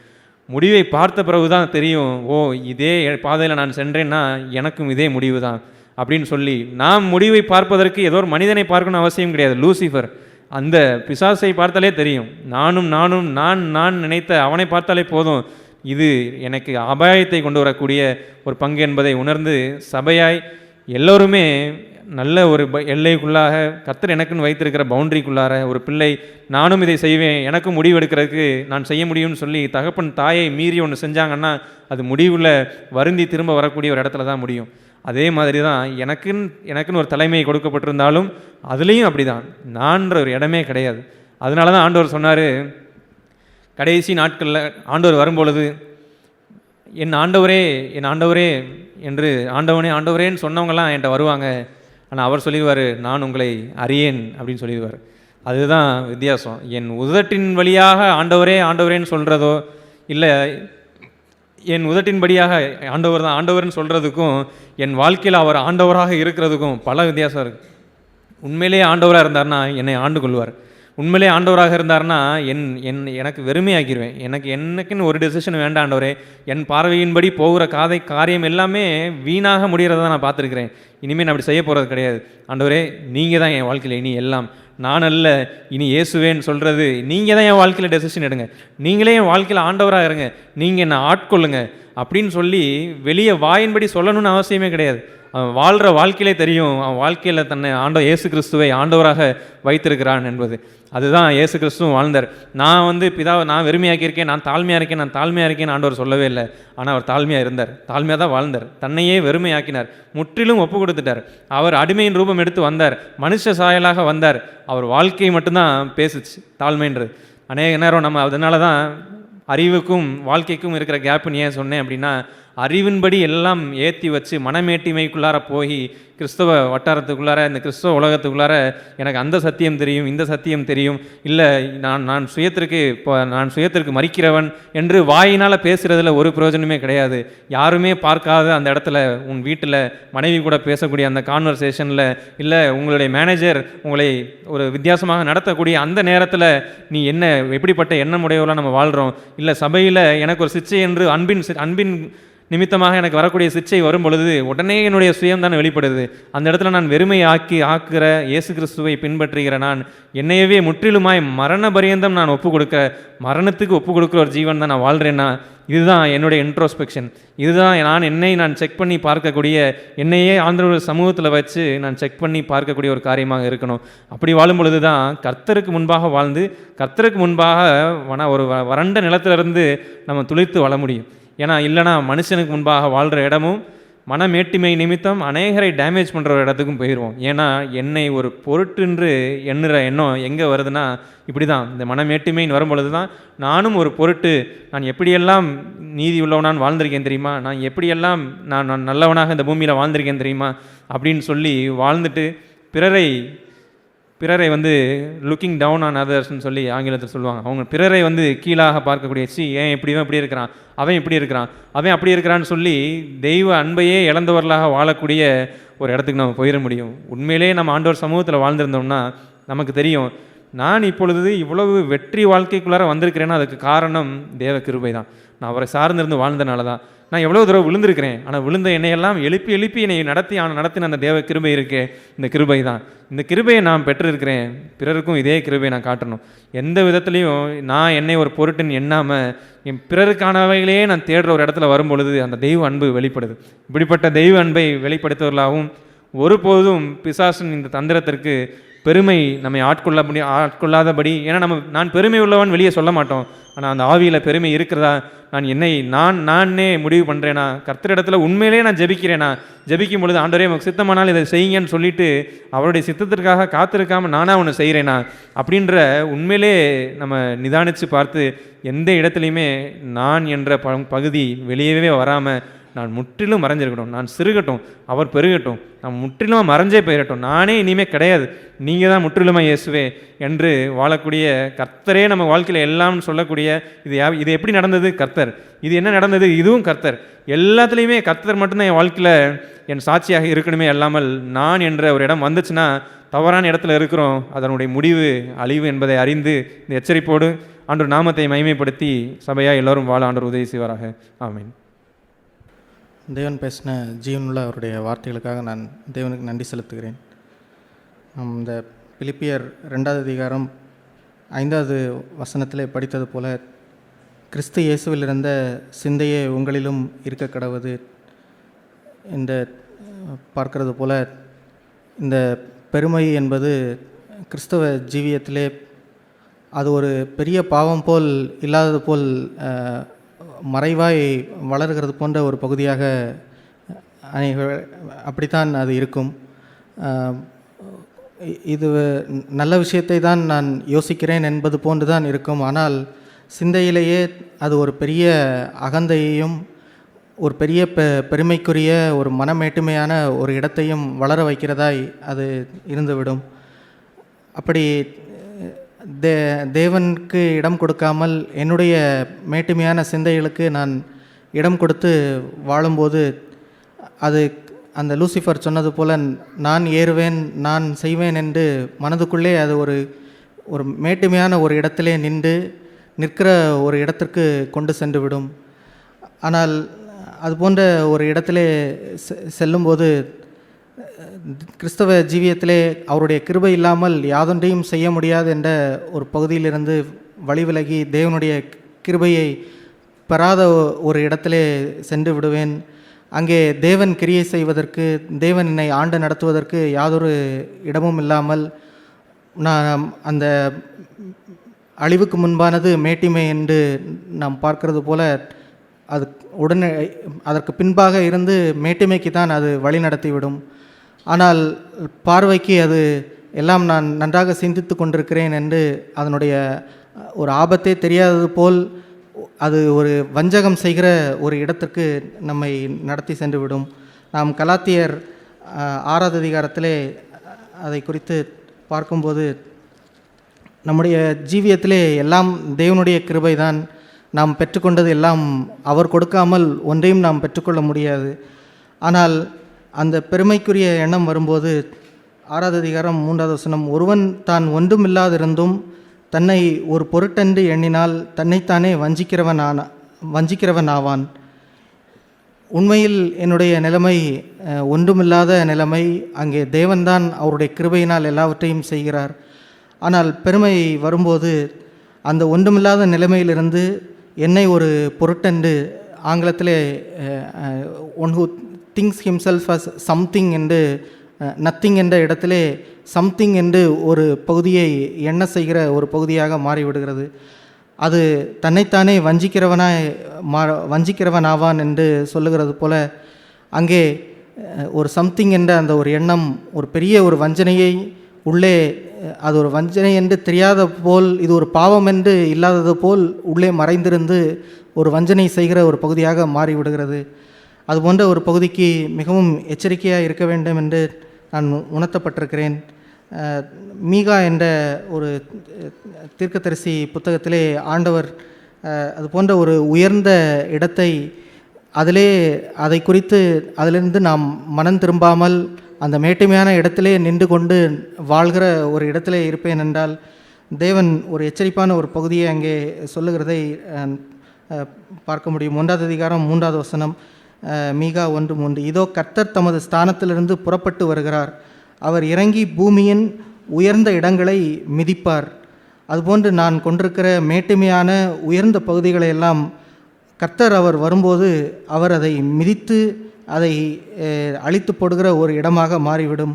மெழுகு அக்கினிக்கு முன்பாக உருகிறது போலவும், மலைகளிலிருந்து பாயும் தண்ணீர் தரையை பிளக்கிறது போலவும், பர்வதங்கள் அவர் கீழே உருகி பள்ளத்தாக்குகள் பிளந்து போகும். அதுபோன்று நான் ஒரு வஞ்சனைக்குள்ளானவனாக மேட்டுமையான ஒரு பகுதியிலேயே என்னை ஒப்பு கொடுத்து அந்த மேட்டுமையிலேயே நின்று நான் வாழுகிறவனாக இருந்தேன் என்றால், கர்த்தர் அவர் வரும்போது நான் அதை குறித்து அறிவில்லாமல் அவருடைய வேலையிலே அவர் ஸ்தானத்திலிருந்து என்னை நியாயம் தீர்க்க வருகிற அந்த வேலை வரை அப்படியே இருந்தேன் என்றால், அந்த உயர்ந்த இடங்களை எல்லாம் அவருடைய பாதப்படி மிதித்து போடுகிறது போல, அந்த மெழுகு அக்கினிக்கு முன்பாக உருகிறது போல அன்று அது எல்லாம் உருகி போகிற ஒரு பகுதியாக மாறிவிடும். எனவே அப்படிப்பட்ட ஒரு அழிவுக்கு நேராக செல்லுகிறவனாக இல்லாமல் இப்போதே என்னை நான் தேவனுடைய வெளிச்சத்துக்கு முன்பாக நிறுத்தி, கிறிஸ்து அவர் தன்னைத்தானே வெறுமையாக்கி அவர் வாழ்ந்தது போல அவரிடத்தில் இருந்த அந்த தாழ்மையான ஒரு சிந்தையே எனக்குள்ளேயும் இருந்து நான் வாழ விரும்புகிறேன். அதுபோன்ற ஒரு வாழ்க்கையை தேவன் தந்து ஆசீர்வதித்து நடத்துவார் என நம்பிக்கை அறிக்கை செய்கிறேன். ஆமீன். Praise the Lord. சகோதரர்கள் மூலமாக தேவன் பேசின வார்த்தைகளுக்காக தேவனுக்கு நன்றி உள்ளவனாக இருக்கேன். இந்த பெருமைன்றது சகோதரர்கள் எடுத்து காமிச்சது மாதிரி அந்த சாத்தான்கிட்டருந்து மனுஷனுக்குள்ளே சாத்தான் வந்துட்டு மூளையை யூஸ் பண்ணுறான் அப்படின்னு சொல்கிறது வந்துட்டு ஒரு சுயம், ஒரு ரோமரில் ஒரு இடத்துல வந்துட்டு மாம்சம்னு எழுதியிருக்கிறதுல இங்கிலீஷில் டிரான்ஸ்லேஷன் இப்படி சொல்லுது, கருப்டட் ஒன் அப்படின்னு சொல்லி. மாம்சம், மூளை இதெல்லாம் கருப்டட் ஒன்றுனா தேவன் படைக்கும்போது அது ரொம்ப பர்ஃபெக்டாக இருந்தது. அவர்கிட்டருந்து வர்றது எல்லாமே பர்ஃபெக்ட் நல்ல விஷயங்கள் தான். அதை கருப்டடாக மாற்றினது இந்த சாத்தான். கருப்டட்னு சொன்னால் பாலில் தண்ணியை கலக்கிறதுன்றது நல்ல விஷயம் தான். ஆனால் அதில் இது விஷத்தை கலந்தால் பால் மாதிரியே தான் இருக்கும், ஆனால் அது முழுக்க விஷம். அந்த மாதிரி தான் அப்படி மாறினதுனால தான் மனுஷனுடைய இருதயத்திலேருந்து தோன்றுகிற நித்தமும் பொல்லாதவைகள் அப்படின்னு சொல்லி வேதம் சொல்லுது. என்னை கருப்டடாக ஆதாமுக்குள்ளே விதைச்ச விதை, நன்மையும் தீமையும் நானே சொந்தமாக அறிஞ்சிக்கிற அந்த விதை வந்துட்டு எப்போ என் இருதயத்துலேருந்து என்ன வெளியே வந்தாலும் அது பொல்லாததாக இருக்குன்றது தான் சொன்னார். இந்த சகோதரர் சொன்னது மாதிரியும் கூட இந்த பெருமைன்றது அது நம்ம நிறைய பேர் நார்மலைஸ் ஆக்கிட்டு போயிடுவோம். பாவத்தையும் கூட அது பாவம்னே தெரியாமல் தடவை பண்ணும்போது வர உணர்வை வந்துட்டு நம்ம கொள்றதுனால, தடவை வர்ற அந்த பெருமையின் எண்ணத்தை அப்படியே கொள்றதுனால இது சரி இது சரி இது சரின்னு போகிறதுனால பாவம் வந்துட்டு பழகி போன ஒரு விஷயம். பெருமைன்றதே நம்மளுக்கு கண்ணுக்கு தெரியாத ஒரு விஷயமா மாறிட்டு போயிடும். அது செய்யும் போதே அது பெருமைன்றதே தெரியாமல் போயிடும். உதாரணத்துக்கு இந்த வசனத்தை நம்ம வாசித்த வசனம் கூட யாக்கோபு 4:10 இருக்குது. கர்த்தருக்கு முன்பாக தாழ்மைப்படுங்கள், அப்பொழுது அவர் உங்களை உயர்த்துவார் அப்படின்னு சொல்கிறது. அநேக கிறிஸ்தவர்களும் சரி, ஏன் நம்மளும் அநேக நேரம் இப்படி யோசிச்சிருக்க முடியும். என்னோடய குடும்பத்தில் வர ஒரு சூழ்நிலை வந்துட்டு எனக்கு அகென்ஸ்டாக எல்லோரும் மாறும்போது நான் இப்போ கர்த்தருக்குள்ளே அடங்கியிருக்க போகிறேன், அவங்க எல்லாருக்கு முன்னாடியும் உலகத்தில் கர்த்தர் என்னை உயர்த்த போகிறாருன்றதே ஒரு பெருமையான எண்ணம் தான். இந்த வசனம் அதை போதிக்கலை நம்மளுக்கு.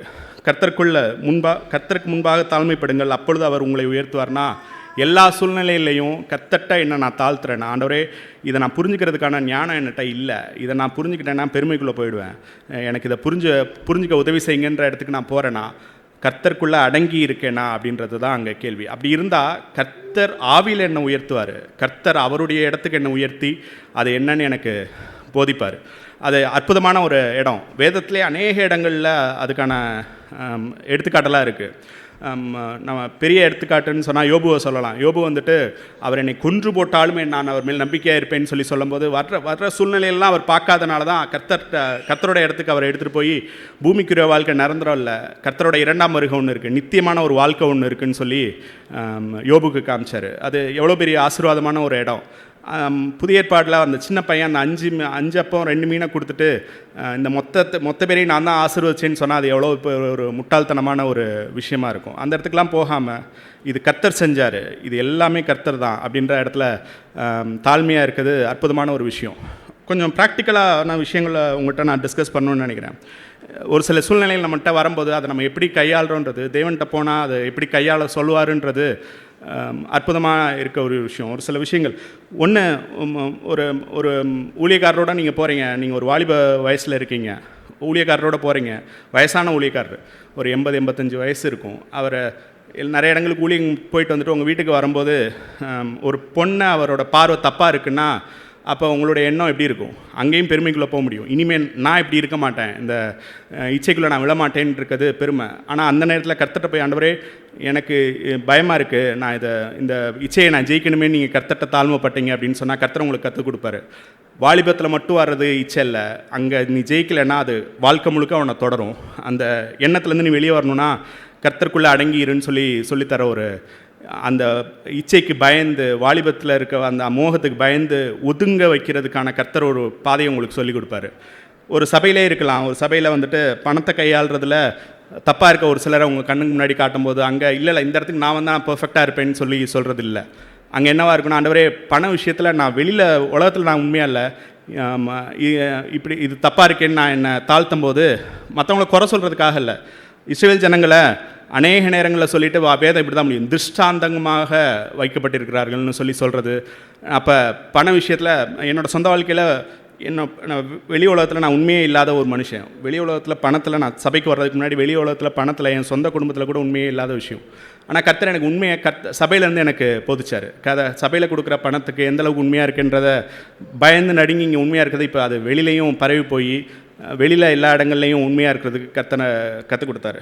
அப்போ எல்லா சூழ்நிலையிலையும் கர்த்தர் எனக்கு என்ன சொல்லித்தர, அந்த இடத்துல போய் நான் கர்த்தர்கிட்ட தஞ்சம் புகுறேனான்றது தான். ஆண்டவரே, இந்த விஷயம் எனக்குள்ளே வந்துடக்கூடாது, இதை நான் திஷ்டாந்தகமாக பார்க்குறேன், நிச்சயமாக இது எனக்குள்ளே வந்துடக்கூடாதுன்னு நான் என்னை தாழ்த்துறேனான்றதை கர்த்தர் கவனிக்கிறாரு. அப்படி நான் கர்த்தருக்கு முன்பாக என்னை தாழ்த்துறேன்னா, இது எனக்குள்ளே இருக்குது, இந்த மூளை எனக்கு இப்படி வேலை செய்யுது, இது எனக்கு வேண்டாம் அப்படின்னு நான் என்னை தாழ்மைப்படுத்துகிறேன்னா, அப்பொழுது கர்த்தர் என்னை அவருடைய ஸ்தலங்களுக்கு என்னை எடுத்துக்கொண்டு போவார். அதுலேருந்து எப்படி விடுதலை ஆகுதுன்ற வழியை எனக்கு காமிப்பார்.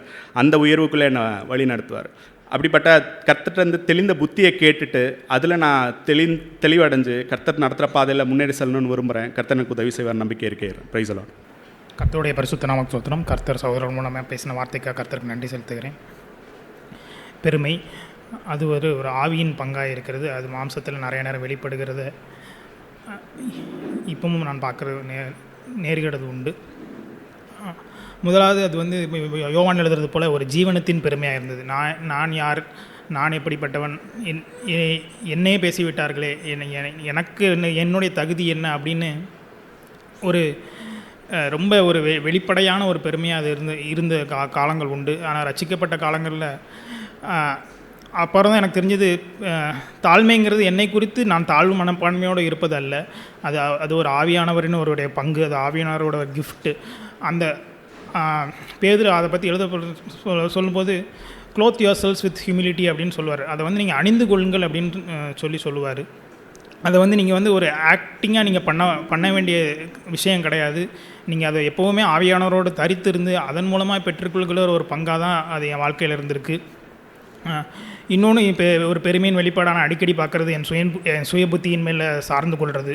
ஒரு விஷயம் நடக்கும்போது இது இப்படி தானே முடியும், உலகத்தில் இதோட அவுட்கம் இது தானே, ஆண்டவர்னு சொல்லி இந்த வேலையை விட்டால் இதில் இவ்வளோ தானே நமக்கு வருமானம் இருக்குன்னு நான் நிறையா யோசித்தது உண்டு. ஆனாலும் அதுலேயும் தேவன் வந்து நீதிமொழிகள் அந்த வசனம் மூலமாக சொல்வார், lean not on your own understanding, உன் சுய புத்தியின் மேல் சாராமல் தேவன் மேல் பற்றுதலாக இரு, அப்போதான் அவர் உன் பாதைகளை வந்து செவ்வாய்ப்படுத்துவார். எப்போவுமே நம்ம கடவுளுடைய பெருமைக்கு ஒரு எதிர்த்து நிற்கிற ஒரு பங்கு என்னென்னா தேவனுடைய பாதையில் போய் சார்ந்து இருக்கிறது. அப்போ அந்த பாதை வந்து கர்த்தர் வந்து ஒரு தாழ்மையின் பாதையாகவும் அவரை நம்பி நடக்கிற ஒரு பாதையாகவும், இது என்னால் ஆனதில்லை, இது தேவனுடைய ஈவுன்னு சொல்லுகிற ஒரு நல்ல ஒரு அன்பின் பாதையாகவும் அதை மாற்றி தருவார். பேதுரு அதை பற்றி எழுதுகிறப்ப சொல்லுவார், 1 பேதுரு 5வது அதிகாரத்தில் பெருமை உள்ளவர்களுக்கு 5வது அதிகாரம் 5வது வசனத்தில், பெருமை உள்ளவர்களுக்கு தேவன் எதிர்த்து நிற்கிறார், தாழ்மை உள்ளவர்களுக்கோ அவர் கிருபை அளிக்கிறார் அப்படின்னு சொல்லுவார்.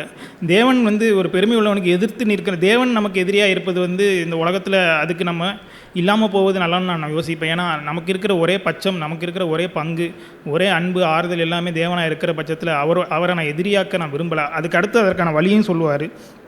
ஆகையால் ஏற்ற காலத்தில் தேவன் உங்களை உயர்த்தும்படிக்கு அவருடைய பலத்த கைகளுக்குள் அடங்கியிருங்கள், அவர் உங்களை விசாரிக்கிறவனானபடியால் அவர் உங்கள் கவலைகளை எல்லாம் அவர் மேல் வைத்து விடுங்கள் அப்படின்னு. அதனால் அவருடைய கரத்துக்குள்ளே, அவருடைய அன்புக்குள்ளே, அவருடைய எல்லைக்குள்ளே அடங்கியிருந்து அவரே எல்லான்ற ஒரு பற்றுதல் உள்ள ஒரு அன்பு இருக்கப்ப நான் பெற்ற நீதியோ சமாதானமோ பரிசுத்தமோ வாழ்க்கையில் நான் உலகத்தில் எது பெற்றிருந்தாலும் அதெல்லாம் தேவனிடத்தில் வந்ததுன்னு சொல்கிற ஒரு பங்கு, நல்ல பங்கு வாழ்க்கையில் இருக்கிறப்ப அந்த பெருமைக்கு அங்கே இடம் இல்லாமல் போயிடுது. அத்தைய பங்கை நான் இன்னும் வாழ்க்கையில் நிறைய பெறணும், அது பெறாத இடங்களும் நிறைய இருக்குது. இன்னுமே இது என்னால் நடந்ததுன்னு யோசிக்கிற நேரங்கள் வர சோதனைகள் வர்ற காலங்கள் உண்டு. ஆனால் எல்லாமே தேவனிடத்தில் வந்தது, நன்மையோ தீமையோ எல்லாம் தேவன் எனக்கு அருளி செய்ததுன்னு ஒரு கேட்டுக்கொண்டு அவருடைய கரத்தில் அடங்கியிருக்கிற ஒரு நல்ல பங்கை பெற்றுக்கொள்ளணும். அதுக்கு தேவன் எனக்கு உதவி செய்வார், சபைக்கு உதவி செய்வார், நம்பிக்கை இருக்கிறேன். ஆமென். தேவனுக்கு மகிமையுண்டாவதாக. மீகா புஸ்தகம் 6வது அதிகாரத்தில் வந்து 8வது வசனம், மனுஷனே நன்மை என்னதென்று அவர் உனக்கு அறிவித்திருக்கிறார், நியாயம் செய்து இரக்கத்தை சிநேகித்து உன் தேவனுக்கு முன்பாக மனத்தாழ்மை நடப்பது அல்லாமல் வேறு எண்ணத்தை கர்த்தர் கேட்குறார். ஆனால் ஆண்டவரே, நான் என்னுடைய ஜீவியத்தில் ஆண்டவரே, நான் மற்றவங்க வந்து நான் பார்க்கக்கூடாது, என்னுடைய ஜீவியத்தில் உன் தேவனுக்கு நீ எப்படி வாழ்கிற அப்படின்னு சொல்லி தான் ஆண்டவர் என்கிட்ட கேட்குறாரு. இப்போ இந்த மனத்தாழ்மைன்றது வந்து வெளியில் போய் தேவையற்ற காரியங்கள்லாம் சுற்றி வளைச்செல்லாம் வந்து இது ஆண்டவர் விரும்பலை. நானும் தேவனும் எப்படி வாழ்கிறோம் அந்த இடத்துக்கு தான் வந்து ஆண்டவர் வந்து என்னை கூப்பிட்றாரு. நான் கோவப்படாமல், நான் தேவனுக்கு பயம் இல்லாமல், நான் கீழ்ப்படியாமல், நான் மற்றவங்களோட சண்டை போட்டுட்டு தேவனுக்கு பிரியமில்லாத காரியங்கள்லாம் நான் செஞ்சுட்டு என் இஷ்டம் போல் நான் வாழ்கிறத வந்து தேவன் வந்து அவர் சட்டப்படி அவர் இருக்கிறாரு. இயேசு கிறிஸ்துவை இந்த பூமியில் அனுப்பி என்னை போல் அவர் ஒரு மாம்ச சரீரத்தில் வாழ்ந்து அவர் தாழ்மைன்ற ஒரு பிரமாணத்தை வந்து அவர் கற்றுக் கொடுத்துட்டு போயிருக்காரு. அதுதான் எங்கள் தீர்க்கதரிசி சொல்கிறாரு, உன் தேவனுக்கு முன்பாக மனத்தாழ்மையாக நடப்பதை அல்லாமல் வேறு எண்ணத்தை கேட்குறார். அப்போ வந்து நான் என் வாழ்நாள் முழுவதும் என் இருதய சம்பந்த விஷயத்தில் வந்து நான் தேவனுக்கு முன்பாக நான் மனத்தாழ்மையாக இருக்கணும்னு சொல்லி அவர் என்ன செய்கிறார், பலவித சூழ்நிலையை அனுப்புகிறாரு. அனுப்பி என்னை கொஞ்சம் கொஞ்சமாக அவர் விரும்புகிற வண்ணமாக அப்படியே அவரே செதுக்கி சரி பண்ணிட்டு வராரு. என் தேவனுக்கு நான் நன்றியுள்ளனாக இருக்கிறேன். எந்த ஒரு நன்மையான ஈவும் தேவனிடத்துல தான் இறங்கி வருது. அப்போ இந்த மனத்தாழ்மை என்ற அந்த ஒரு ஈவு வந்து அவர் தான் எனக்கு கொடுக்குறாரு. நான் அதுக்கு தேவனுக்கு நன்றி சொல்லுறேன். பவுல் வந்து ரோமருக்கு எழுதின சுவிசேஷத்தில் வந்து பவுல் சொல்கிறாரு 12:3, அல்லாமல் எனக்கு அருளப்பட்ட கிருபையினாலே நான் சொல்லுகிறதாவது. அப்போ எனக்கு ஆண்டவர் ஒரு கிருபை கொடுத்துருக்கிறாரு. பிரின்ஸாய எனக்கு ஒரு கிருபை கொடுத்துருக்கிறாரு. உங்களில் எவனாகிலும் தன்னை குறித்து என்ன வேண்டியதற்கு மிஞ்சி எண்ணாமல் அவனவனுக்கு தேவன் பகிர்ந்த அளவின்படி தெளிந்த எண்ணமுள்ளவனாக இருக்க வேண்டும்.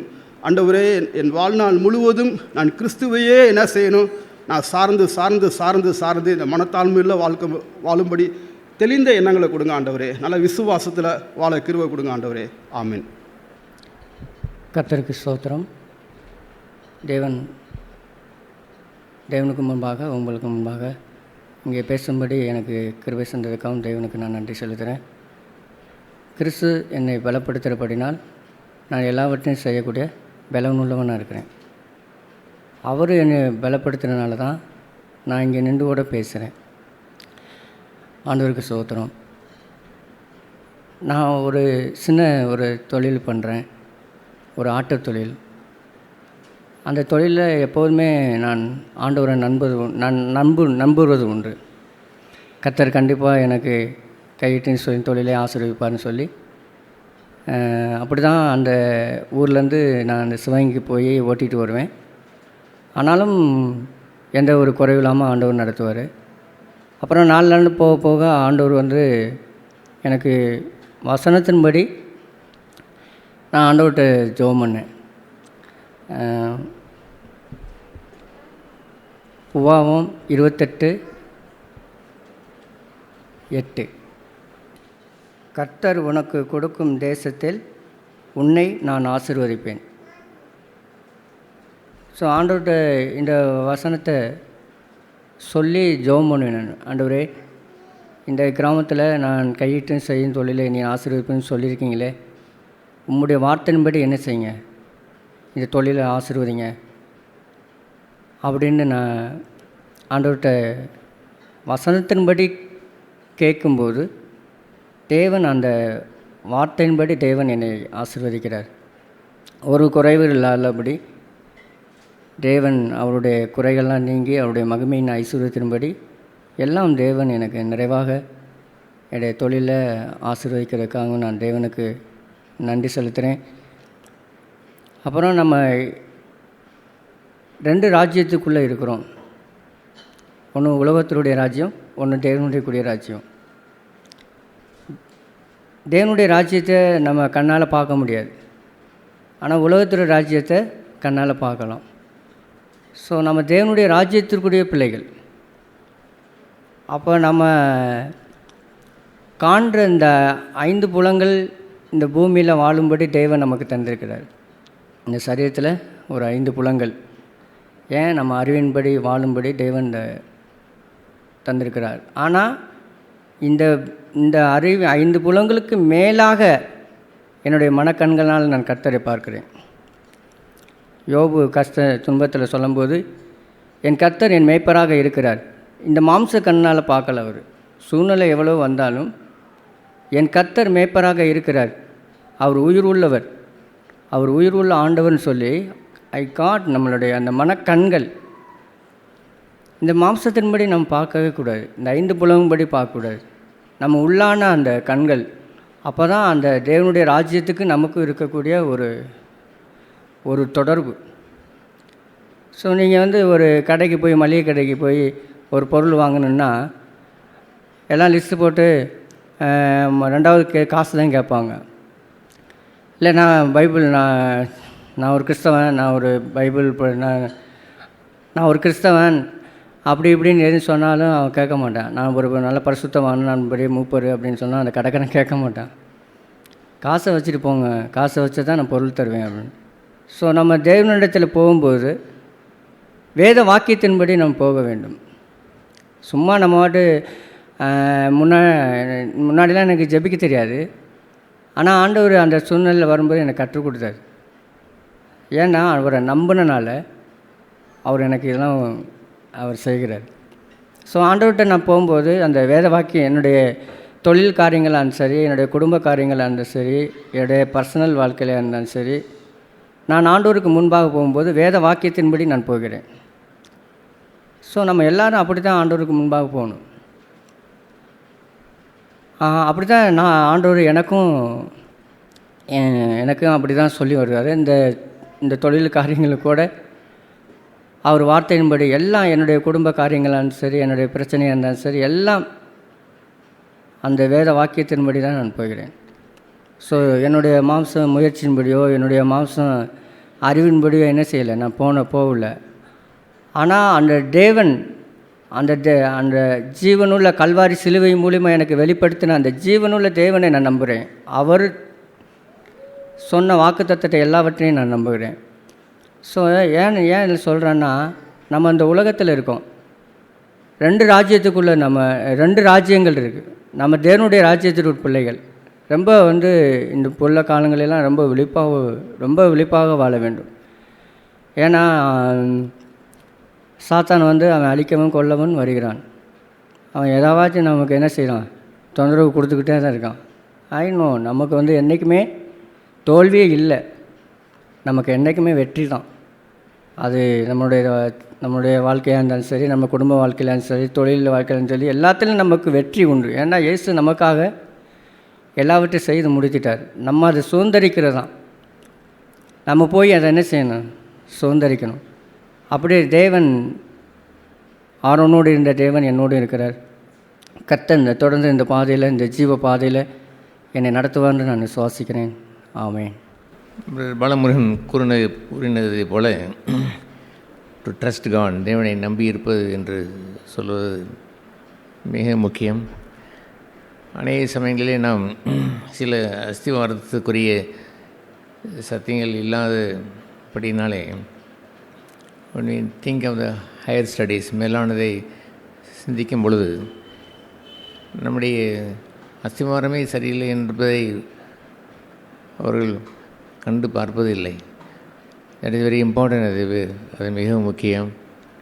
நீங்கள் அஸ்திவார மூல உபதேசங்களிலே நீங்கள் ஃபவுண்டேஷன், ஸ்ட்ராங் ஃபவுண்டேஷன், அந்த அஸ்திவாரத்தை நீங்கள் போட்ட பிறகு காட் பெர்மிட், தேவன் அனுமதித்தால் கோ ஃபார் பெர்ஃபெக்ஷன், நீங்கள் பூர்ணராகும்படி கடந்து போங்கள் என்று தான் சொல்லுவார். ஆகவே தேர் இஸ் சம் கோர், ஒரு முக்கியமான ஒரு பகுதியை நாம் விட்டு இன்னும் அடுத்த ஒரு பகுதிக்கு நான் போகலாம் என்று நாம் எண்ணிவிடக்கூடாது. ஆகவே அந்த பிரதர் சொன்னது போல் there is two world in the, இங்கே 2 உலகம் இருக்கிறது. ஒன்று தேவராஜ்யம், ஒன்று உலக ராஜ்யம். we should all the times turn to the kingdom of God. தேவராஜ்யத்திற்கு முன்பாகவே நின்று வாழ வேண்டும் என்று சொல்கின்றதை we should hold on, அதை உறுதியாக பற்றியிருந்திருக்க வேண்டும். அசைவில்லாத ராஜ்யம் என்று சொல்லுகின்ற ஒரு இடமே நீங்கள் வர முடியவில்லை என்றால், இப்பொழுது நாம் தியானித்து கொண்டிருக்கிற இந்த பெருமை, இந்த தாழ்மை என்பதெல்லாம் வெறும் மூளை அறிவுக்குத்தான் அது போகுமே அல்லாமல், இவர்கள் பாலி இச்சையிலே அவர்கள் ஜெயம் பெறவில்லை, உலக காரியங்களிலே அவர்கள் மூழ்கி போய் கிடக்கிறார்கள் என்று சொல்லும் பொழுது, தி ஸ்பிரிச்சுவல் திங், ஆவிக்குரிய காரியம் எப்படி மனதிற்கு வரும்? மனமேட்டிமை என்று நம்ம அந்த நீதிமொழிகள் அந்த 16-18 வாசித்தோம். மனமேட்டிமை, it is hardiness of the spirit. அதுபோன்ற உள்ள ஆவிலே உள்ள ஒரு பகுதியை நாம் கண்டு அதை களைந்து போடுவது என்று சொல்வது லைக் கிரைஸ்ட், கிறிஸ்துவை போல் உள்ள அடிச்சுவடுக்குள் போவது என்று சொல்வது it's a very high standard, உயர்ந்த ஒரு தன்மை.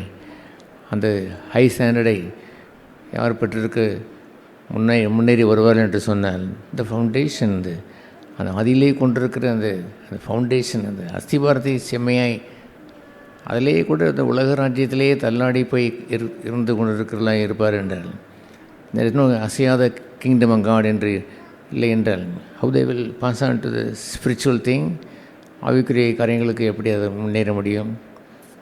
அங்கே என்ன நீங்கள் நாம் தியானித்த அந்த வசனம் என்னவென்று பார்த்தோம். அது என்ன, வீழ்ச்சிக்கு முன்னானது அகந்தை என்று, முன்னானது அகந்தை, அழிவுக்கு முன்னானது மேட்டிமை, மன மேட்டிமை, முன்னானது என்று சொல்லும் பொழுது அதை பார்த்தீர்களா? What is in the friend? நீ ஒரு பாடல் படிப்பீர்களே, உலகம் என் பின்னே சிலுவை என் முன்னே, உலகம் என் பின்னே சிலுவை என் முன்னே, பின்னோக்கே நான் பின்னோக்கே நான். ஆகவே பின்னால் அதை ஒன்றை தள்ளினவர்களுக்குத்தான் இந்த பிசாசானவன் he will show something in the front. முன்னோக்கி போகிற ஒரு மனுஷனுக்கு அந்த வீழ்ச்சியை அவன் காட்டுகிறான். அகந்தை என்பதெல்லாம், மனம் ஏட்டிமை என்று சொல்வதெல்லாம் it's a great struggle for இந்த ஃப்ரண்டியர் என்று சொல்வார்களே, அந்த யுத்தத்திலே முன்னால் நின்று யுத்தம் செய்கிறவர்கள், அவர்களுக்கு உரியது. வினோதான் அதை அறிவீர்களா? ஆகையினால்தான் எத்தனையோ சமயங்களே அவர்கள் அகந்தை அல்லது பெருமை என்றதெல்லாம் கேட்ட பிறகு கூட மூளை அறிவில் தான் அதை வைத்திருக்கிறார்கள், இல்லாமல் நாட் இன் த ஸ்பிரிட், தங்களுடைய ஆவிலே வைத்து அதை போராடி இருக்கிறார்களா என்றால் போராடுவதில்லை. அது ஏனென்றால் அவர்கள் பின்னால் இருக்கக்கூடிய உலகமின் பின்னே என்று இருக்கக்கூடிய பகுதியிலே சிக்கி போய் கிடக்கிறார்கள். பின்பு எப்படி அவர்கள் சிலுவையின் முன்னே என்று வந்து சிலுவைநாதன் நடந்த அந்த பாதையை அவர்கள் கண்டுபிடிக்க முடியும்? we should know the truth. சத்தியத்தை அறிந்திருக்க வேண்டும்.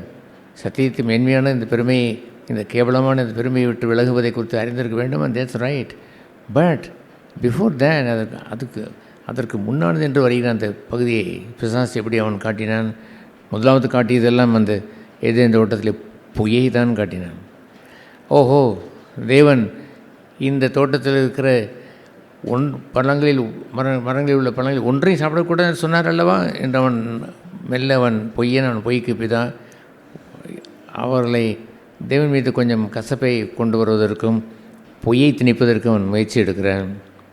அவள் கொஞ்சம் சுதாரித்து விட்டால், நோ நாங்கள் எல்லாவற்றையும் புசிக்கலாம், ஒரே ஒரு பழத்தை தவிர என்று சொன்னவுடனே, இப்பொழுது அவன் பின்னாலே சரியாகத்தான் இருக்கிறாள், முன்னாலே வைத்து அகந்தையை நாம் திணிக்கலாம் என்று, மனமேட்டிமையை கொண்டு வரலாம் என்று அவன் முயற்சிக்கிறான். இன்னொருதான் இதை அறிந்து கொள்ள உங்களால் முடிகிறதா என்று பேசின சப்ஜெக்ட் உயர்ந்தது என்பதை நீ அறிந்து கொள்வதும் தவறு ஒன்றும் இல்லை. ஆனால் உங்களுடைய தாழ்ச்சியை அறிந்திடலாம். நான் பின்னாலே உலகத்தை வைத்திருக்கிற பின்னாலேயே உலக உண்மையாக இல்லை, இனி எப்படி சிலுவையின் முன்னே என்று வாழ முடியும்? உடனே அவன் பெருமையை அவன் கொண்டு வந்து வைக்கிறான். இதை புசிக்கும் நாளிலே நீ தேவர்களைப் போல ஆகலாம் என்று அவன் சொல்கிறான். அவனுடைய சிந்தையை அவன் பால்படுத்துகிறான். யூ வில் நோ எவ்ரிதிங், சகலம் அறிந்து கொள்வாய். நீ தேவன் என்ன செய்வார் அதுபோலவே நீயாகவே நீ சிந்திக்கலாம், நீயாகவே செயல்படலாம் என்றெல்லாம் அவன் சொன்னவுடனே அவள் அந்த அகந்தை என்ற அந்த வீழ்ச்சிக்கு முன்னால் போகிற அந்த அகந்தை, அழிவுக்கு முன்னால் போகின்ற அந்த மன மேட்டிமை பிடித்து தெரியாமல் போய் அந்த பாம்பை பிடித்து விட்டாள். அந்த பாம்பு கொடுத்த அந்த அகந்தையிலே வீழ்ச்சி அடைந்து விட்டாலே பாருங்கள். ஆகவே God says, இங்கே வேத புத்தகத்தில் இந்த பிலிப்பியர் அந்த 2ஆம் அந்த அதிகாரத்தில் கிறிஸ்துவனுடைய சிந்தை என்று அதை சொல்லுவார். 5ஆம் வசனத்தில் கிறிஸ்து இயேசுவிலிருந்து இந்த சிந்தையே உங்களிடத்தில் இருக்க கடவுது என்று சொன்னால், it's a great thing. You must be astonished. அது பெரிய ஒரு ஆச்சரியமாக பார்க்க வேண்டும். என்ன, கிறிஸ்து இயேசுவிலிருந்து அதே சிந்தையை நான் வைத்திருந்திருக்க வேண்டுமா? நான் உலக சிந்தையிலே மல்லாடி கொண்டு இருக்கிறேன், அதிலே போய்ட்டு புரண்டு கொண்டு இருக்கிறேன். அங்கேயே பாலி இச்சைக்கும் மோகத்திற்கும் பண ஆசைக்கும் சண்டைக்கும் போட்டிக்கும் பொறாமைக்கும் அங்கேயே குஸ்தி பெரிய ஒரு போராட்டத்திலே மாம்சத்தோடு மாம்சம் கட்டி பிடித்திருக்கிறேன். நான் இப்படி கிறிஸ்துவனுடைய சிந்தையை கொண்டு சொல்லியிருக்கிறதே என்று விருப்பமாவது நீங்கள் வைத்திருந்திருக்க வேண்டும். அடடே, இப்படி ஒன்று உண்டா? கிறிஸ்துவின் சிந்தையவே நான் பெற்றுக்கொள்ள முடியுமா என்று நீங்கள் அறியும் பொழுது தான் ஹவு பேட் இட் இஸ். பின்னாலேயே நாம் உலகத்திலேயே நாம் மன்றாடி கொண்டிருப்பது சரிதானா? இந்த கிறிஸ்துவனுடைய சிந்தை நாம் வேண்டாமா என்று உணர்வு வேண்டும். ஆகவே அதை முதலாவது வசனத்திலே அப்படித்தான் சொல்லுவார். அந்த பிலிப்பியர்கள் என்ன நிருபம் இந்த 2ஆம் அதிகாரம் 1ஆம் வசனம், ஆதலால் கிறிஸ்துவுக்குள் யாதொரு ஆறுதலும் அன்பினாலே யாதொரு தேர்தலும் ஆவியின் யாதொரு ஐக்கியமும் யாதொரு உருக்கமான பட்சமும் இரக்கங்களும் உண்டானால் அது இருக்கும் என்று சொன்னால். அல்லேலூயா. அதற்கு பிறகுதான் நீங்கள் ஏக சிந்தை என்று சொல்கிற அந்த கிறிஸ்துவின் சிந்தையை குறித்து அவர் எழுத வருகிறார். எனவே அறிவு இன் கிரைஸ்ட், கிறிஸ்துவுக்குள் தான் இருக்கிறீர்களா? நீங்கள் கிறிஸ்துவுக்குள்ளாக நீங்கள் பெற்ற ரட்சிப்பு பத்திரமாக இருக்கிறதா? நீங்கள் பெற்ற பரிசுத்த ஆவியானவரை பெற்றிருக்கிறீர்களா? அவருடைய வழியிலே நடக்கிறீர்களா? அவருடைய கிறிஸ்துவுக்குள் ஆறுதல் பெற்றிருக்கிறீர்களா? என்ன ஆறுதல்? இந்த உலகம் எண்ணுகின்றதை போல் குறுக்கு வழி ஆறுதல் அல்ல. கர்த்தர் உன் கண்ணீரை துடைப்பார், உன் வேதனைகளை போக்குவார், அவர் உன்னை மேலாக்குவார், உன்னை ஆசீர்வதிப்பார். அந்த ஆறுதலியாக மனுஷன் இங்கே இந்த வேதத்தில் அவர் சொல்லி வைத்திருக்கிறார். அதற்கு யார் தான் மாட்டேன் என்று சொல்வார்கள்? பெரிய பெரிய அந்த அந்த பஞ்சாங்கம் பார்க்கிறவர்களும் அல்லது என்னென்னமோ இப்பொழுது பெரிய தலைவர்கள் எல்லாம் பார்க்கிறாள், அந்த ஜோசியம் என்று சொல்லி பார்ப்பவர்களுக்கும் என்ன அவன் விரும்புகிறான் என்று சொன்னாலும், என்ன இவர்கள் விரும்புகிறான் என்று சொன்னால் தங்களுக்கு ஒரு ஆறுதல் உண்டாக வேண்டும் என்று விரும்புகிறான். they want some comfort, ஒரு ஆறுதல் பெற வேண்டும் என்று விரும்புகிறான். அந்த ஆறுதலே நாம் கேட்க வேண்டும். No, if you suffer with him you will be comforted. அவரோடு நீங்கள் பாடுபட்டால் அவரோடு ஆறுதலையும் பெறுவீர்கள். That is the thing. Do you suffer with him? அவரோடு நீங்கள் அவரோடு நடந்து நீங்கள் உங்களுடைய சுயம் நொறுங்கி அங்கே உடைந்து நீங்கள் துன்பத்தை அனுபவித்து அந்த துன்பத்திற்கு ஊடாய் அநேக துன்பங்களுக்கு ஊடாய் தேவ ராஜ்யத்திற்குள் கடந்து போகின்ற வாழ்க்கையை தெரிந்து கொண்டு அந்த இடுக்கமான பாதையிலே ஜீவனை கண்டு உங்கள் சிலுவையை எடுத்து அப்படி நீங்கள் வாழுகிறீர்களா? அப்படி வாழ்ந்தால் அவர் உங்களுடைய ஆறுதலை பெற்றிருப்பீர்கள். பிறகு அவர் சொல்வார், அன்பினாலே யாதொரு தேர்தலும் உண்டான. That means the Holy Spirit is full of love. அன்பினாலே நாம் பரிசுத்த ஆவியான நம் இருதயத்தை நிரப்பி இருக்கிறார். ஆகவே த ஹோலி ஸ்பிரிட் அவருடைய அன்பை உங்களுக்கு அவர் வெளிப்படுத்தி அகைன் அதே ஆறுதல் தான், தேர்தலைத்தான் அவர் கொண்டு வந்து தருகிறார். கசப்பு வருகின்ற நேரங்களிலே, எதிர்ப்பு வருகின்ற நேரங்களிலே அதையெல்லாம் நீங்கள் சகித்து நீங்கள் வாழும் பொழுது பரிசுத்த ஆவியானவர் உங்களை தேற்றியிருக்கிறாரா? பரிசுத்த ஆவியானவர் தேற்றவாளன் உங்களை தேற்றி வழியை நடத்தி இருக்கிறாரா? ஆவியின் யாதொரு ஐக்கியம் உண்டோ? ஆவியினே பரிசுத்த ஆவியானவரோடு கூட சேர்ந்து நடக்கும் வாழ்க்கை உண்டோ? நீங்கள் மாம்சத்துக்கு விரோதமாய் இந்த ஆவி எதிர்த்து நிற்கிற என்று போராடின பிறகு தொடர்ந்து அவர் என்ன சொல்வார்? Walk in the Spirit. தொடர்ச்சியாக நீ ஆவியிலே நடந்து கொள்ளுங்கள் என்று சொல்வார். That is a fellowship with Holy Spirit. அந்த ஈனோக்கு நடந்ததை போலவே தேவனோடு சேர்ந்து நடந்தான் என்று எழுதியிருக்கிறதே, அதுபோன்று அந்த ஐக்கியத்தை, ஃபெலோஷிப் வித் காட், தேவனோடு கொண்ட ஐக்கியம், அந்த ஆவியோடு கொண்டிருக்கிற அந்த உறவு, அதை விட்டுவிடாமல் இவர்கள் தேவனுடைய ஆவியினாலே நடத்தப்பட்டார்களோ தேவனுடைய பிள்ளைகள் என்ற அந்த உறவை நீங்கள் உங்களுக்கு உண்டுதானா என்று அவர் கேட்கிறார். யாதொரு உருக்கமான பட்சமும் இரக்கங்களும் உண்டானால், that means you grow in godliness. தேவனுடைய வளர்ச்சியில் நீங்கள் வளர்ந்து அந்த பேசிய நாளிலே அதை அவர் சொல்வார், ஒரு பொய்யும் இருக்கக்கூடாது, திருடு உங்களுக்கு இருக்கக்கூடாது. நீங்கள் ஒருவருக்கொருவர் உண்மையை பேசுங்கள், ஓப்பனாக இருங்கள், மறைத்து தந்திரங்கள் எல்லாம் செய்யாதிருங்கள். எல்லா கசப்பும் நீங்க கடவுது, தூசணமும் நீங்க கடவுது, எல்லா அகந்தை எல்லா விதமான கிறிஸ்துவுக்கு விரோதமான அனைத்தும் உங்களுக்கு விட்டு நீங்க கடவுது. கடைசியாக என்ன முடிப்பார்? கிறிஸ்துனுடைய மன உருக்கமும், கிறிஸ்துனுடைய மனத்தாழ்மையும், கிறிஸ்துனுடைய சாந்த குணம் உங்களுடைய வாழ்க்கையிலே உண்டாக கடவுது என்று சொல்கிறாரே. அதுபோல் தெய்வத்தினுடைய பண்புகளை நீங்கள் பெற்றதுண்டா? உங்கள் வாழ்க்கையில் நீங்கள் தெய்வத்தினுடைய பண்புகள் கூடிக்கொண்டே போகிறதா? உங்களுடைய விசுவாசத்தோடு தைரியத்தோட ஞானத்தோட இச்சடக்கத்தோட பொறுமையோட நீங்கள் அன்பையும் சகோதரத்துவத்தையும் கூட்டி வழங்குகிறீர்களா? Are you doing that? செய்தால் த கிரேட் லெசன் கம்ஸ். பெரிய பாடம் ஒன்று வருகிறது. The mind of Christ. கிறிஸ்துவனுடைய சிந்தையை பெற்றுக்கொள்ளுங்கள். அவர்களுக்குத்தான் அந்த கிரவுண்ட் ப்ரிப்பேர் ஆகியிருக்கிற அவர்களுக்குத்தான் they will understand mind of Christ. கிறிஸ்துவனுடைய சிந்தை இன்னதென்று விளங்கும். அது விஸ்தாரமான இருந்தாலுமே கூட மிக மையப்பகுதியைத்தான் இங்கே அவர் எழுதுகிறார். அந்த ஒன்றையே நீங்கள் சிந்தித்து என் சந்தோஷத்தை நிறைவாக்குங்கள் என்று சொல்வார். That is meaning fulfilling. அதை கிறிஸ்துவனுடைய சிந்தை பெற்றவன் எவனும் the joy of God is fulfilled in him. தேவனுடைய மகிழ்ச்சி நிறைவேறி விடுகிறது. அந்த யோவான் 15 வாசிக்கிறதே போல் என் சந்தோஷம் உங்களின் நிறைவாக இருக்கும்படி இவைகளை நான் சொல்கிறேன் என்று சொன்னாரே. The fullness of the joy comes in. வெளியே இருந்தல்ல, வெளியே நான் சாதாரண குடிசை வீட்டிலே கூட இருக்கக்கூடும், என்னுடைய பொருளாதாரம் சாதாரணதை போல் இருந்திருக்கக்கூடும். But there is a joy in my heart. என்னுடைய இருதயத்தில் மகிழ்ச்சியை பெற்றிருக்கிறேனே. ஒரு மனுஷன் எதற்கு சம்பாதிக்கிறான்? அவன் ஜாய் வேண்டுமென்று தானே சம்பாதிக்கிறான். அது அநீதியான உலகப் பொருள் என்று எழுதியிருக்கிறது. இந்த உலகம் அநீதி உள்ளது, அதுக்கு தருகிறேன் என்று சொல்கிற சந்தோஷத்தை எக்காலத்தும் தருவதில்லை. காலமெல்லாம் நீங்கள் 100 வருடம் இன்னும் வாழ்ந்தாலும் கூட, கோடி கோடியை குவித்து வைத்தாலும் கூட சந்தோஷம் தருவதில்லை. But God is riches. தன்னை சார்ந்து கொண்டவர்களுக்கு அவர் சந்தோஷத்தை அவர் தருகிறார். He gives the fullness of the joy. அந்த மகிழ்ச்சியை அவர்களுக்கு சந்தோஷத்தை தந்து நிறைவாக்குகிறார். ஒன்றையும் வாதினாலாவது என்று அடுத்து தன்னுடைய கிறிஸ்தனுடைய சிந்தையை குறித்து எழுத ஆரம்பிக்கிறார். Selfish ambition. வாதினால் என்றால் என்னவென்று தமிழிலே விளங்கிக் கொள்வீர்கள், வாக்குவாதம் செய்வது என்று அர்த்தமா? No, not like that. அப்படி என்றால் அநேகர் வாக்குவாதம் வாழ்க்கை வாழ்ந்தே கொண்டிருந்தால் கூட தங்களை குறித்து மெச்சிக்கொள்வதெல்லாம் ஐ டோன்ட் நான் அப்படிலாம் வாக்குவாதம் பண்ணுவதில்லை. இந்த அந்த அந்த அந்த சகோதரனை போலவோ, இந்த பிரதரை போலவோ, இந்த சிஸ்டரை போலவோ, ஆனால் அப்படிலாம் நான் வாக்குவாதம் செய்ய போவதில்லை என்று சொல்லிக்கொள்வார்கள். அது அல்ல.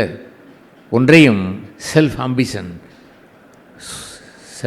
என்றால் தமிழ் என்ன சொல்லலாம்? சுய நோக்கத்தோடு என்று சொல்வது கிறிஸ்துவனுடைய சிந்தைக்கு விரோதமானது. அண்ட் வீண் பெருமையினாலாவது, வெயின் க்ளோரி, வீண் பெருமை. நீங்கள் பெருமைக்காக இந்த உலகம் தெரிகிறது எல்லாம் மாம்சத்தினுடைய இச்சைகள் அதனுடைய பெருமை என்று 1 யோவானிலே சொல்கின்றதை போல் இந்த உலகத்தில் நீ பெருமைக்கென்று நீங்கள் வாழ்ந்தால், ஒரு மாபெரும் சபையிலே நீ நடந்தால் உனக்கு மாலையில் விழ வேண்டும் என்பதை போல் அதுபோன்று ஒரு வீண் பெருமையை எதற்காகவோ பெருமையை நாடி நீங்கள் செய்கிறவர்களாய் போய்விடாதீர்கள் என்ற அறிவுரையெல்லாம் கிறிஸ்துவோடு இசைந்து நடந்தவர்களுக்கு உண்டு, ஆவிலே நடக்கிறவர்களுக்கு உண்டு. அதுபோலவே இங்கே இருக்கிற அனைவருமே ஸ்பிரிச்சுவல் பீப்புள், ஆவிக்குரியவர்களாய் வாழ்ந்து இந்த பெருமையை அவர்கள் எதிர்த்து நின்று அவர்கள் வாழ வேண்டும். அந்த பெருமைக்கு விரோதமாக இருந்திருக்க வேண்டும், அகந்தையை அகற்றி இருக்க வேண்டும். அவள் விரும்புகின்ற கிறிஸ்துவின் சிந்தை மெல்ல அவர்கள் வாழ்க்கையிலே இறங்கி வருவதை பார்ப்பார்கள். எப்படி அதை இறங்கி வருகிறது? அந்த மனத்தாழ்மையினாலே அந்த மனத்தாழ்மையை பெற்றுக்கொண்டவர்களாய் பிறரை உங்களை விட மேன்மையானவர்களாக என்ன கடவீர்கள். ஆங்கிலத்தில் ஒருவரை ஒருவர் என்று எழுதியிருக்கிறது. தமிழில் ஒருவரை ஒருவர் எழுதியிருக்கிறது. ஆங்கிலத்தில் பிறரை, அதர்ஸ், மற்றவர்களை மேன்மையானவர்களாக எண்ணிக்கொள்ளுங்கள். அப்புறம் 4ஆம் வசனத்தில் அவனவன் தனக்கானவில்லை அல்ல பிறரை காணவில்லையே நோக்க கடவன். நாட் இஸ் ஓன், தனக்குரியதே அல்ல பிறருக்கானவில்லை நோக்க கடவன். This is all the higher lesson of the Christ. கிறிஸ்துவிடத்திலே அவன் கற்றுக்கொள்ள வேண்டிய PhD பாடத்தை போல், நிறைவான சந்தோஷத்திற்குரிய ஒரு வழியை போல் மற்றவர்களையே நீங்கள் வைத்து நோக்குவீர்களாக. கிறிஸ்து இயேசுவிலிருந்து இந்த சிந்தையே உங்களிடத்திலும் இருக்க கடவுள். அல்லேலூயா.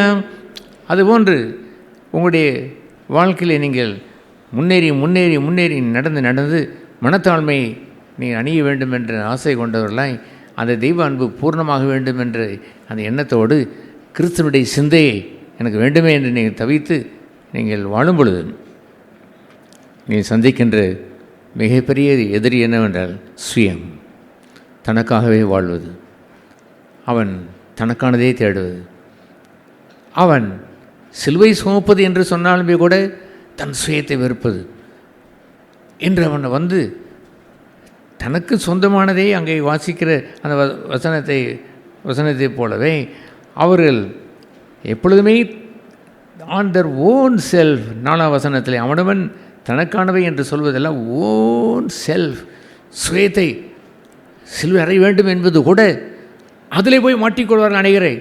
முன்னாலே அவன் போகவிட்டு அவர்களை அகந்தை அழிவிற்கு முன்பாக அந்த போவது எல்லாம் அந்த அகந்தையை அவன் வைத்து நான் சிலுவை சுமக்கிறேன், என்னுடைய சுயம் இருக்க வேண்டும், சுயம் சுயம் சுயம் சுயம் சுயம் சுயம் என்று மாட்டி வைத்து விட்டு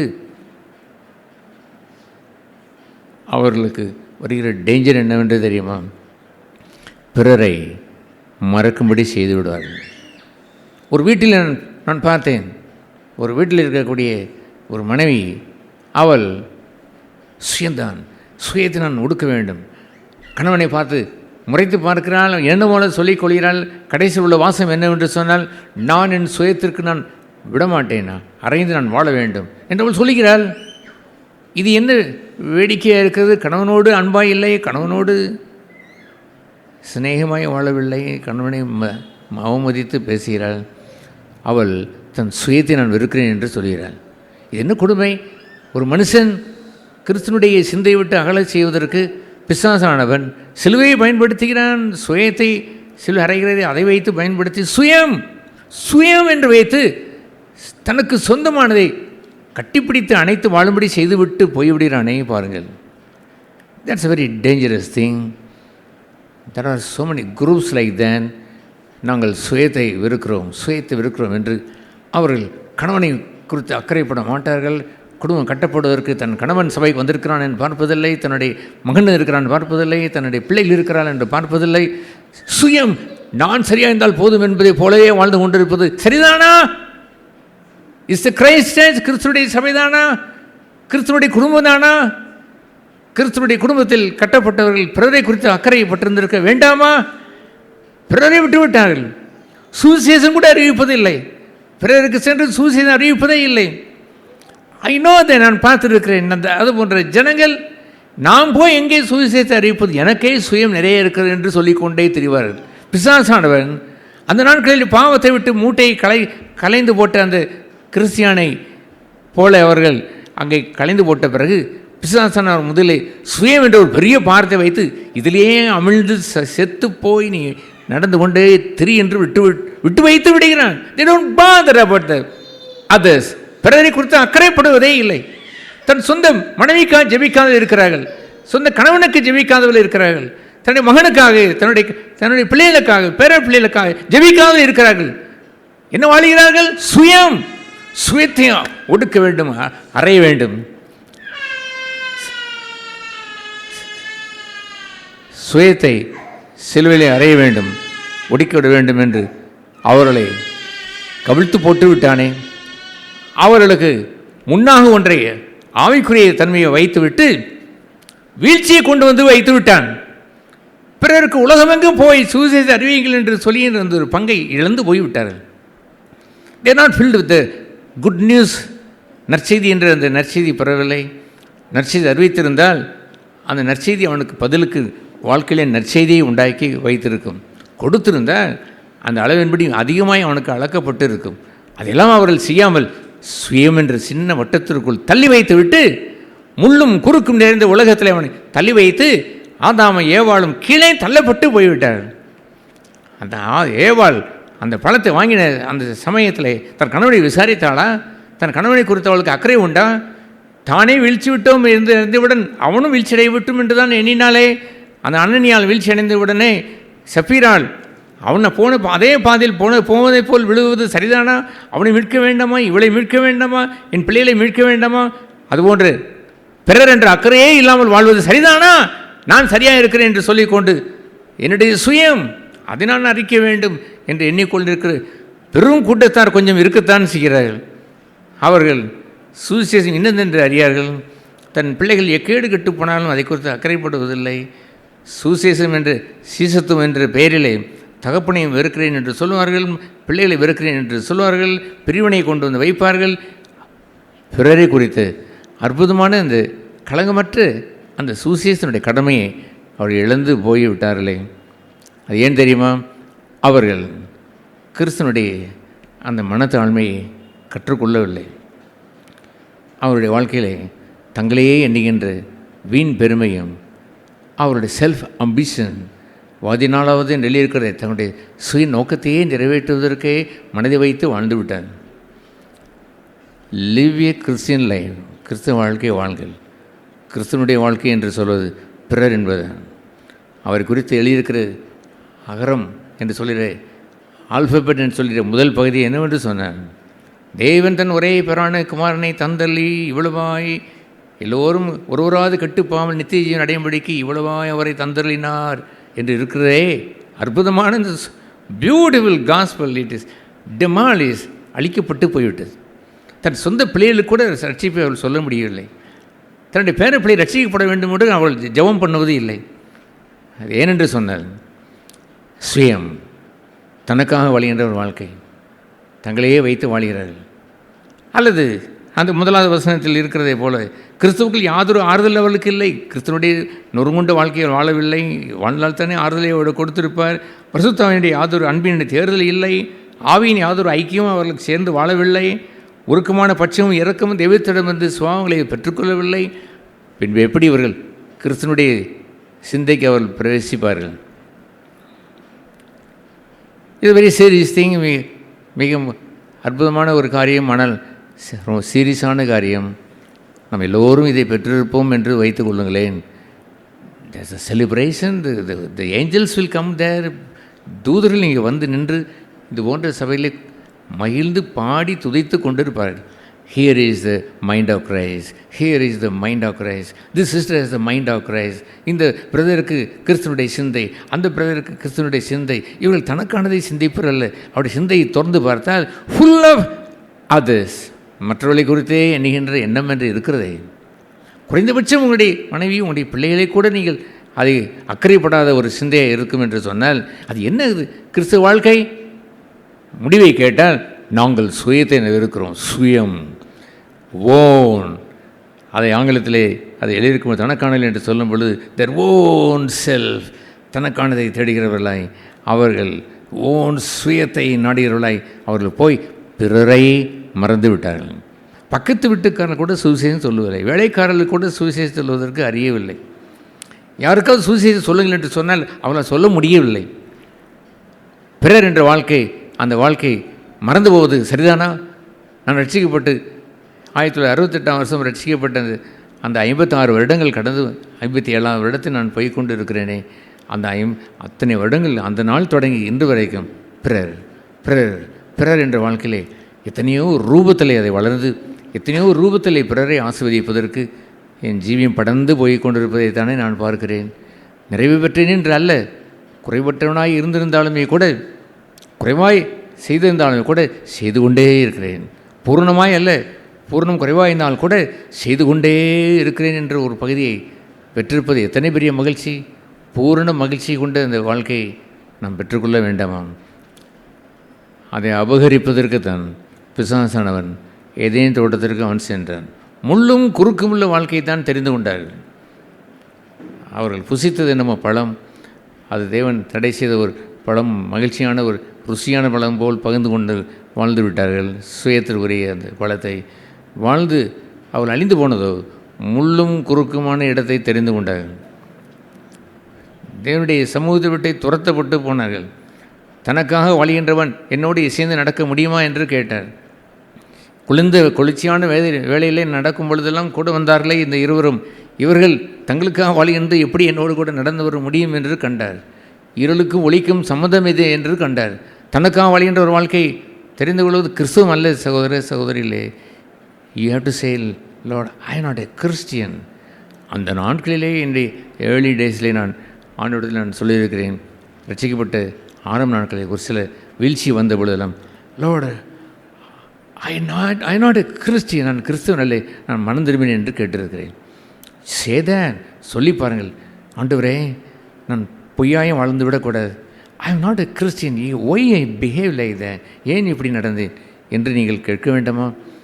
if you think about yourself, உங்களை குறித்து நீங்கள் எண்ணெய்களாக இருந்தால், உங்களை குறித்த ஒரு சிறிய வட்டத்திலே வாழ்கின்ற ஒரு வாழ்க்கையை வாழ்ந்து கொண்டு சுயத்தை சிலர் அறைகிறோம் என்று சொல்லி ஏமாற்றலை உன்னை ஆவிக்குரிய காரியத்தை முன்னாலே வைத்து வீழ்ச்சிக்கு அந்த முன்னாக அதை உங்களை நடத்துவதற்கு முன்னாலே கொண்டு ஆவிக்குரிய காரியங்களை வைத்து விழ வைத்து நீங்கள் வாழ்வது சரிதானாம்? அதுபோன்ற ஒரு வாழ்க்கையை விட்டு வெளியே வர வேண்டாமா? உங்களுடைய இருதயம் முழுவதும், உங்களுடைய மனம் முழுவதும் பிறர் என்று இருக்க வேண்டாமா? தன்னை குறித்தே யோசித்து கொண்டே இருப்பதா? காலமில்லாமல் யோசியுங்கள். இன்னும் 100 வருடம் இருந்தால் கூட இந்த உலகத்திலே எதை பெற வேண்டும், அதை பெற வேண்டும் என்ற ஒரு பெரிய லிஸ்ட்டே உங்களுக்கு பிசாசு கொடுத்து வைப்பான். போங்கள் என்று அவன் சொல்லுவான், ஓட வைத்து விடுவான். சும்மா வீணாய் ஓட வைத்து வீண் பெருமையை அவன் கொடுத்து வைத்து அழியும்படி அதை செய்து வைத்து விடுவான். பிறர் என்று வாழுங்கள். கிறிஸ்டியன் லைஃப், கிறிஸ்தவ வாழ்க்கை. அல்லேலூயா. சுவிசேஷம் என்பது 2 பகுதி. ஒரு பகுதி என்னவென்று சொன்னால், பாவிகளை ரட்சிக்க கிறிஸ்து இயேசு இந்த உலகத்திற்கு வந்தார் என்பதுதான். இன்னொரு சுவிசேஷம் என்று இருக்கிறது. அது என்னவென்று சொன்னால், இயேசு வாழ்ந்த ஜீவியம் இருக்கிறதே அந்த சுவிசேஷம். அவர் வறண்ட நிலத்திலே வேர்விட்டு இந்த பூமியிலே வறட்சியான இந்த பாவம் நிறைந்த, இந்த சுயநலம் நிறைந்த, இந்த கேடான இந்த உலகத்திலே, எத்தனையோ சோதனைகள் நிறைந்த இந்த உலகத்தில், இந்த வறட்சியான இடத்துல வேர்விட்டு இளம் கிளையை போல் பிதாவுக்கு முன்பாக வளர்ந்தாரே அந்த சுவிசேஷத்தை அவர் என்ன சொல்லுவார்? ஏசாயா 53ஆம் அதிகாரத்திலே, எங்கள் மூலமாய் கேள்விப்பட்ட இந்த சுவிசேஷத்தை எவன் விசுவாசிப்பான்? This is another gospel. இன்னொரு காஸ்பல் ஒன்று இருக்கிறது என்று உங்களுக்கு தெரியுமா? என்னுடைய பாவத்தை ரட்சிக்க இயேசு வந்தார் என்று மாத்திரமே சொல்லிவிட்டு போவதா அந்த சுவிசேஷம்? இந்த சுவிசேஷத்தை எவன் விசுவாசிப்பான் என்று அவர் கேட்டார். அவர் புறக்கணிக்கப்பட்டார், அவர் அவமானப்படுத்தப்பட்டார், அவர் நியாயம் அவர் விட்டு எடுபட்டு போனது. கல்லர்களில் ஒருவராய் அவர் எண்ணப்பட்டார். விசாரக்காரன் என்று சொல்ல மாட்டார்கள். அதற்கு 2 பேர் வேண்டுமா? எங்கே அந்த பெண் என்று கேட்பார்கள், எங்கே அந்த ஆண் என்று கேட்கலாம். கள்ளன் என்று சொன்னால் யாரும் கேட்க முடியாது, ஒருவன் தானே கள்ளன். அதுபோல் இயேசுவை கல்லர்களில் ஒருவராய் வைத்து நிறுத்துவதற்கு கள்ளன் என்று சீக்கிரமாய் குற்றஞ்சாட்டுவது எளிது. ஆக அவரை கல்லர்களில் ஒருவனாய் அவரை நிறுத்தி எல்லோரும் பார்த்து கண்ணை தலையை துலுக்கி உதட்டை பிதுக்கி பூ என்று துப்பிவிட்டு போகும்படி அவர் செய்தார். புறக்கணிக்கப்பட்டார், நிந்தனை செய்யப்பட்டார் என்றெல்லாம் வரும்பொழுது என்னவென்று எழுதியிருக்கிறது தெரியுமா? 10ஆம் வசனத்தில், இந்த ஏசாயா 53 அற்புதமான 10ஆம் வசனம், that is merged in my heart, என் இருதயத்தில் வேரூன்றி தரித்து கொண்ட, சுமார் 40 வருடங்களுக்கு முன்பாக தரித்து கொள்ளப்பட்ட அந்த பொன்னான வசனம், தேவன் அவரை நொறுக்குவதற்கு சித்தம் கொண்டார். டு கிரஷ் ஹிம், ஆங்கிலத்திலே கிரஷ் ஹிம், அவரை நொறுக்குவதற்கு சித்தம் கொண்டார்.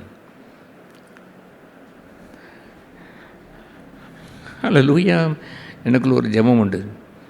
அது என்ன ஜெபம் என்று சொன்னால், ஒரு ஆத்திரங்கள் வரும்பொழுது, ஏதோ ஒரு டிஸ்டர்பன்ஸ் வரும்பொழுது தேவனுடைய சமூகத்திற்கு போய், lord I don't know, something is happening, I am பீஸில் கொஞ்சம் சமாதானத்தில் இழந்திருக்கிறேன் என்று அறியும் பொழுதெல்லாம் ஆவியானவர் எனக்கு கற்றுக் கொடுத்த ஒரு பாடம். பல ஆண்டுகளுக்கு முன்பாக, சுமார் கிட்டத்தட்ட 50 ஆண்டுகள் தாண்டி விட்டது. உனக்குள் ஒன்று நசுக்கப்பட வேண்டும். உனக்குள் ஒன்று நசுக்கப்பட வேண்டும். தேவன் அவரை நசுக்கினார் என்று சொல்லலாம். திடீர் ஒரே நாளில் நசுக்கினார் என்பது அல்ல. பல்வேறு லிஸ்ட்டை அங்கே போட்டிருக்கிறார். குறைந்தபட்சம் கொஞ்சம் லிஸ்ட்டை போட்டிருக்கிறார். நிறைய லிஸ்ட் இருக்கத்தான் செய்கிறது. அதெல்லாம் வேத சுவிசேஷத்தில் பார்த்தால் ஏராளம் இங்கே இருக்கிறது. ஆண்டவர் சொன்னார், something has to be crushed in you. உனக்குள் ஒன்று நசுக்கப்பட வேண்டும். பாடத்தை கற்றுக்கொண்ட பிறகு நான் ஆண்டவரில் கேட்பது, ஆண்டவரே எனக்குள் ஒன்று நசுக்கப்பட வேண்டும். show me that, please help me, எனக்கு உதவி செய்யும். that should be crushed, நசுக்கப்பட வேண்டும். ஹல்லேலூயா. தேவன் அவரை நொறுக்குவதற்கு சித்தம் கொண்டார், தேவன் அவனை ரட்சிப்பதற்கு சித்தம் கொண்டார் என்பதை ஏற்றுக்கொண்ட நீங்கள் 2வது சுவிசேஷத்திற்கு ஏன் வரவில்லை? நீங்கள் சொல்லி ஜெபித்தது உண்டா? எனக்குள் ஒன்று நசுக்கப்பட வேண்டும். சொல்லுங்கள், சத்தமாய் சொல்லுங்களே, பயப்படுகிறீர்களே. எனக்குள் ஒன்று நசுக்கப்பட வேண்டும். Pray then. நான் கற்று தேர்ந்த ஒரு வாசகத்தை சொல்லிக் கொடுத்தாலும் நீங்கள் ஆர்வமாக இருந்தால் நிஜமாகவே உங்களுக்கு சொந்தமாக மாறிவிடும். சூழ்நிலை வரும்பொழுதெல்லாம் lord I need to be crushed, எனக்கு ஒன்று நசுக்கப்படும், ப்ளீஸ் க்ரஷ் மீ என்று நீங்கள் கேட்கிற சுவிசேஷம் இருக்கிறதே, அதை பற்றியெல்லாம் வேறொரு நீங்கள் ரட்சிக்கப்பட்டதை பற்றி பேசிக்கொண்டே இருப்பதுதான் சரிதானா? தேவன் அன்புள்ளவர், தேவன் நாணம் உள்ளவர், தேவனே உடைய அளவு பெரியது, உடைய தயவு பெரியது என்று சொல்லிவிட்டு நீங்கள் போய்கொண்டே இருக்கிறீர்களே, உங்களுக்குள் நசுக்கப்பட்டது இருக்கிற காரியம் அந்த சுவிசேஷம் வளர்கிறதா? அந்த வறண்ட நிலத்தில் வேறுவிட்டு இளங்கிளை போல் பிதாவுக்கு முன்பாக துளிர்விட்டு ஓங்கி வளர்கிறீர்களா? That gospel is neglected. எவன் விசுவாசிப்பான் இந்த சுவிசேஷத்தை? அவன் புறக்கணித்து விட்டு போய்விட்டானே. ஆகவே இந்த காலை வேளையிலே நாம் மெய்யாவே தேவனுடைய சமூகத்திற்கு வந்தவர்களை நம்முடைய நிலையை சாதாரண எக்ஸ்ரே என்று சொல்வார்கள், ஸ்கேன் என்று சொல்வார்கள், சிடி ஸ்கேன் என்று சொல்வார்கள், ரொம்ப டீப்பாக எடுக்க வேண்டும் என்று சொன்னால் எம்ஆர்ஐ ஸ்கேன் என்று சொல்வார்கள். அதெல்லாம் இருப்பதை போல் மோர் தென் அதையெல்லாம் விட அவருக்கு முன்பாக நம்மை ஸ்கேன் பண்ணி அவருக்கு முன்பாக எதுவும் மறைந்திருக்க மாட்டாது என்று எழுதியிருக்கிறது. நம்முடைய யோசனையெல்லாம் வரையறுத்து பார்த்து விடுவார். உங்களை ஸ்கேன் பண்ணி உங்களுடைய ஆவி ஆத்மாவை அதெல்லாம் பிரித்து பார்த்து அதை அறிகிறாரே அவரிடத்தில் நிறுத்தி வைத்து, இறைவா என்னிடத்தில் கிறிஸ்துவின் சிந்தை வேண்டும், எனக்கு தாரும். என்னை மனதில் நிறைத்திருப்பதெல்லாம் சுயம்தான், மை ஓன், என் சொந்தம், என் சுயம். ஏதோ ஒரு கூட்டம் இதையெல்லாம் பக்தி என்று வாழ்ந்து கொண்டிருந்தால் நான் என்ன செய்வது? அது வேண்டாமே. இனிமேல் எனக்கு வேண்டியதெல்லாம் பிறர் என்ற கிறிஸ்துவனுடைய சிந்தை வேண்டும். பிறரை அவர்கள் மேன்மையாக எண்ணுவதும் தனக்கானவில்லை பிறருக்கானவில்லையை நோக்குவதுமாகிய பிறன் என்ற அந்த இடம் எனக்கு வேண்டும் என்றால் நான் கடந்து வர வேண்டிய பாதை அதிகமாக இருக்குமோ அதையெல்லாம் சரி செய்து விட்டு இந்த அற்புதமான சுவிசேஷத்திற்கு சொந்தமாக மாற வேண்டும். நான் பெற்ற சுவிசேஷம், நான் ரட்சிக்கப்பட்டேன் என்று சொல்லி கிறிஸ்துவ அன்பையை பேசிக்கொண்டே நான் இருந்துவிட்டு போவது இல்லாமல் என் குடும்பத்தை கட்ட வேண்டும். என்னுடைய அண்ணனுக்காக, தம்பிக்காக, என்னுடைய சகோதரனுக்காக, கணவனுக்காக, பிள்ளைகளுக்காக, பேர பிள்ளைகளுக்காக ஜெபிக்க வேண்டும். சபையுள்ள சகோதரனுக்காக ஜெபிக்க வேண்டும். பிறரை நான் அக்கறை கொள்ள வேண்டும். என் போக்கில் என்ன போவதை போல் நடப்பது சரிதானா? கிறிஸ்து இங்கே வந்துவிட்டால் அவனவன் தன் போக்கிலே போனான் என்பதை போல் அவரவர்கள் தன்னுடைய சுயத்திலே வாழ்கிறான் என்பதை கண்டால் அவரை ஏற்றுக்கொள்வாரா? அந்த சபையை அங்கீகரிப்பாரா? தன் சபை என்று அவர் சொல்லுவாரா? இவன் கிறிஸ்தவன், இவன் கிறிஸ்தவள் என்று அவர் சொல்லுவாரா? பிறருக்கான விலையை நோக்குவதும் கிறிஸ்துவின் சிந்தைக்குரிய தனக்கானதே அல்ல, பிறருக்கானலை நோக்கி தன்னை விட மற்றவர்களை மேன்மையாக எண்ணி, எதற்கு மேன்மையாக என்ன வேண்டும்? டு சர்வ் ஹிம், அவனுக்கு ஊழியம் செய்வதற்குத்தான். இயேசு கேட்டார், மேஜில் அமர்ந்திருப்பவனோ அல்லது பணிவிடை செய்கிறவனோ யார் பெரியவன்? பணிவிடை செய்வன் அல்ல, மேஜில் அமர்ந்திருப்பவன் தான். நான் உங்கள் மத்தியிலே பணிவிடைக்காரனாக இருந்தேன். அப்படி என்றால் உடனே நான் பணிவிடைக்காரனாக மாறுவதற்கு ட்ரை பண்ணுவதுதான்? நோ, நான் மற்றவர்களை மேன்மையாக எண்ணுவதெல்லாம் டு சர்வ் அதர்ஸ். அப்படி பாதங்களை கழுவுகின்ற அந்த பகுதியை கீழே நான் வர வேண்டும் என்றால் மற்றவர்களை மேன்மையாக எண்ணாதபடி எப்படி அவன் பாதங்களை கழுவ முடியும்? He can be good brother. அவன் பாவியாய் கூட இருக்கட்டும், அவன் எவ்வளவு குறைவுபட்டவனாக இருந்தாலும், லார்ட் ஐ ஆம் கால் டு சர்வ் அதர்ஸ். பிறரை நான் ஊழியம் செய்து அழைக்கப்பட்டேன். I must serve him, I won't depart from the mind of Christ. கிறிஸ்தனுடைய சிந்தையை விட்டு நான் தூர போய்விட மாட்டேன். மேன்மையாக என்ன கடவன், மற்றொரு மேன்மையாக என்ன கடவன்? இந்த வேலையை போய் இவர்களுக்கு செய்வதா? No, not like that. I entitled. அதை செய்வதற்கென்று அழைக்கப்பட்டவன். I must do that. அது செய்ய வேண்டும் என்று சொல்லுகின்ற வாழ்கின்றானே, அவன்தான் கிறிஸ்தவன், அவள்தான் கிறிஸ்தவல். நாம் மாயம் செய்து வாழ்ந்துவிடக்கூடாது. நாம் தலைவணங்கி ஜெபம் செய்வோம். இந்த நல்ல நாளுக்காக துதிக்கிறோம். எங்களுக்கு கிறிஸ்துவனுடைய பூர்ண ஆண்டவரே, அவருடைய சாயலை எங்களுக்கு தரும்படி நீர் எவ்வளவாய் வாஞ்சிக்கிறீர். எங்கள் மீது பரிதாபம் கொள்கிறீர். நாங்கள் உங்களுடைய இருதயத்தை மகிழ பண்ண உமக்கு பிரியமாய் வாழ கர்த்தாவை எங்களை அர்ப்பணித்து, ஆண்டவரே இனி வரும் நாட்களிலே நானல்ல இனி கிறிஸ்துவே என்று வாழ்கிற அந்த வாழ்க்கையை எல்லோருக்கும் தரும்படியாக நாங்கள் ஜெபம் செய்கிறோம். இந்த வேளையிலும் ஆண்டவரே, இந்த ஞானஸ்நானம் எடுக்க போகிற கிருபாரனுக்காக நாங்கள் ஜெபம் செய்கிறோம். அவர் ரட்சிக்கப்பட்டு ஞானஸ்நானம் அபிஷேகம் பெற்று அந்த எடுக்க போகிற ஞானஸ்நானத்திற்காக நன்றி. இந்த வேளையில் நீரே எங்களுக்கு நடுவிலே எங்கள் மத்தியிலே வந்து 2 பேர் 3 பேராய் வருகிற எங்கள் மத்தியிலே வாசமாக இருந்து நடுவராக இருந்து ஆசீர்வதிக்க முடியாது நாங்கள் ஜெபம் செய்கிறோம் ஆண்டவரே. இந்த வேலையை முழக்கத்தில் ஒப்புவிக்கிறோம். இயேசு நாமத்தில் பிதாவே, ஆமென்.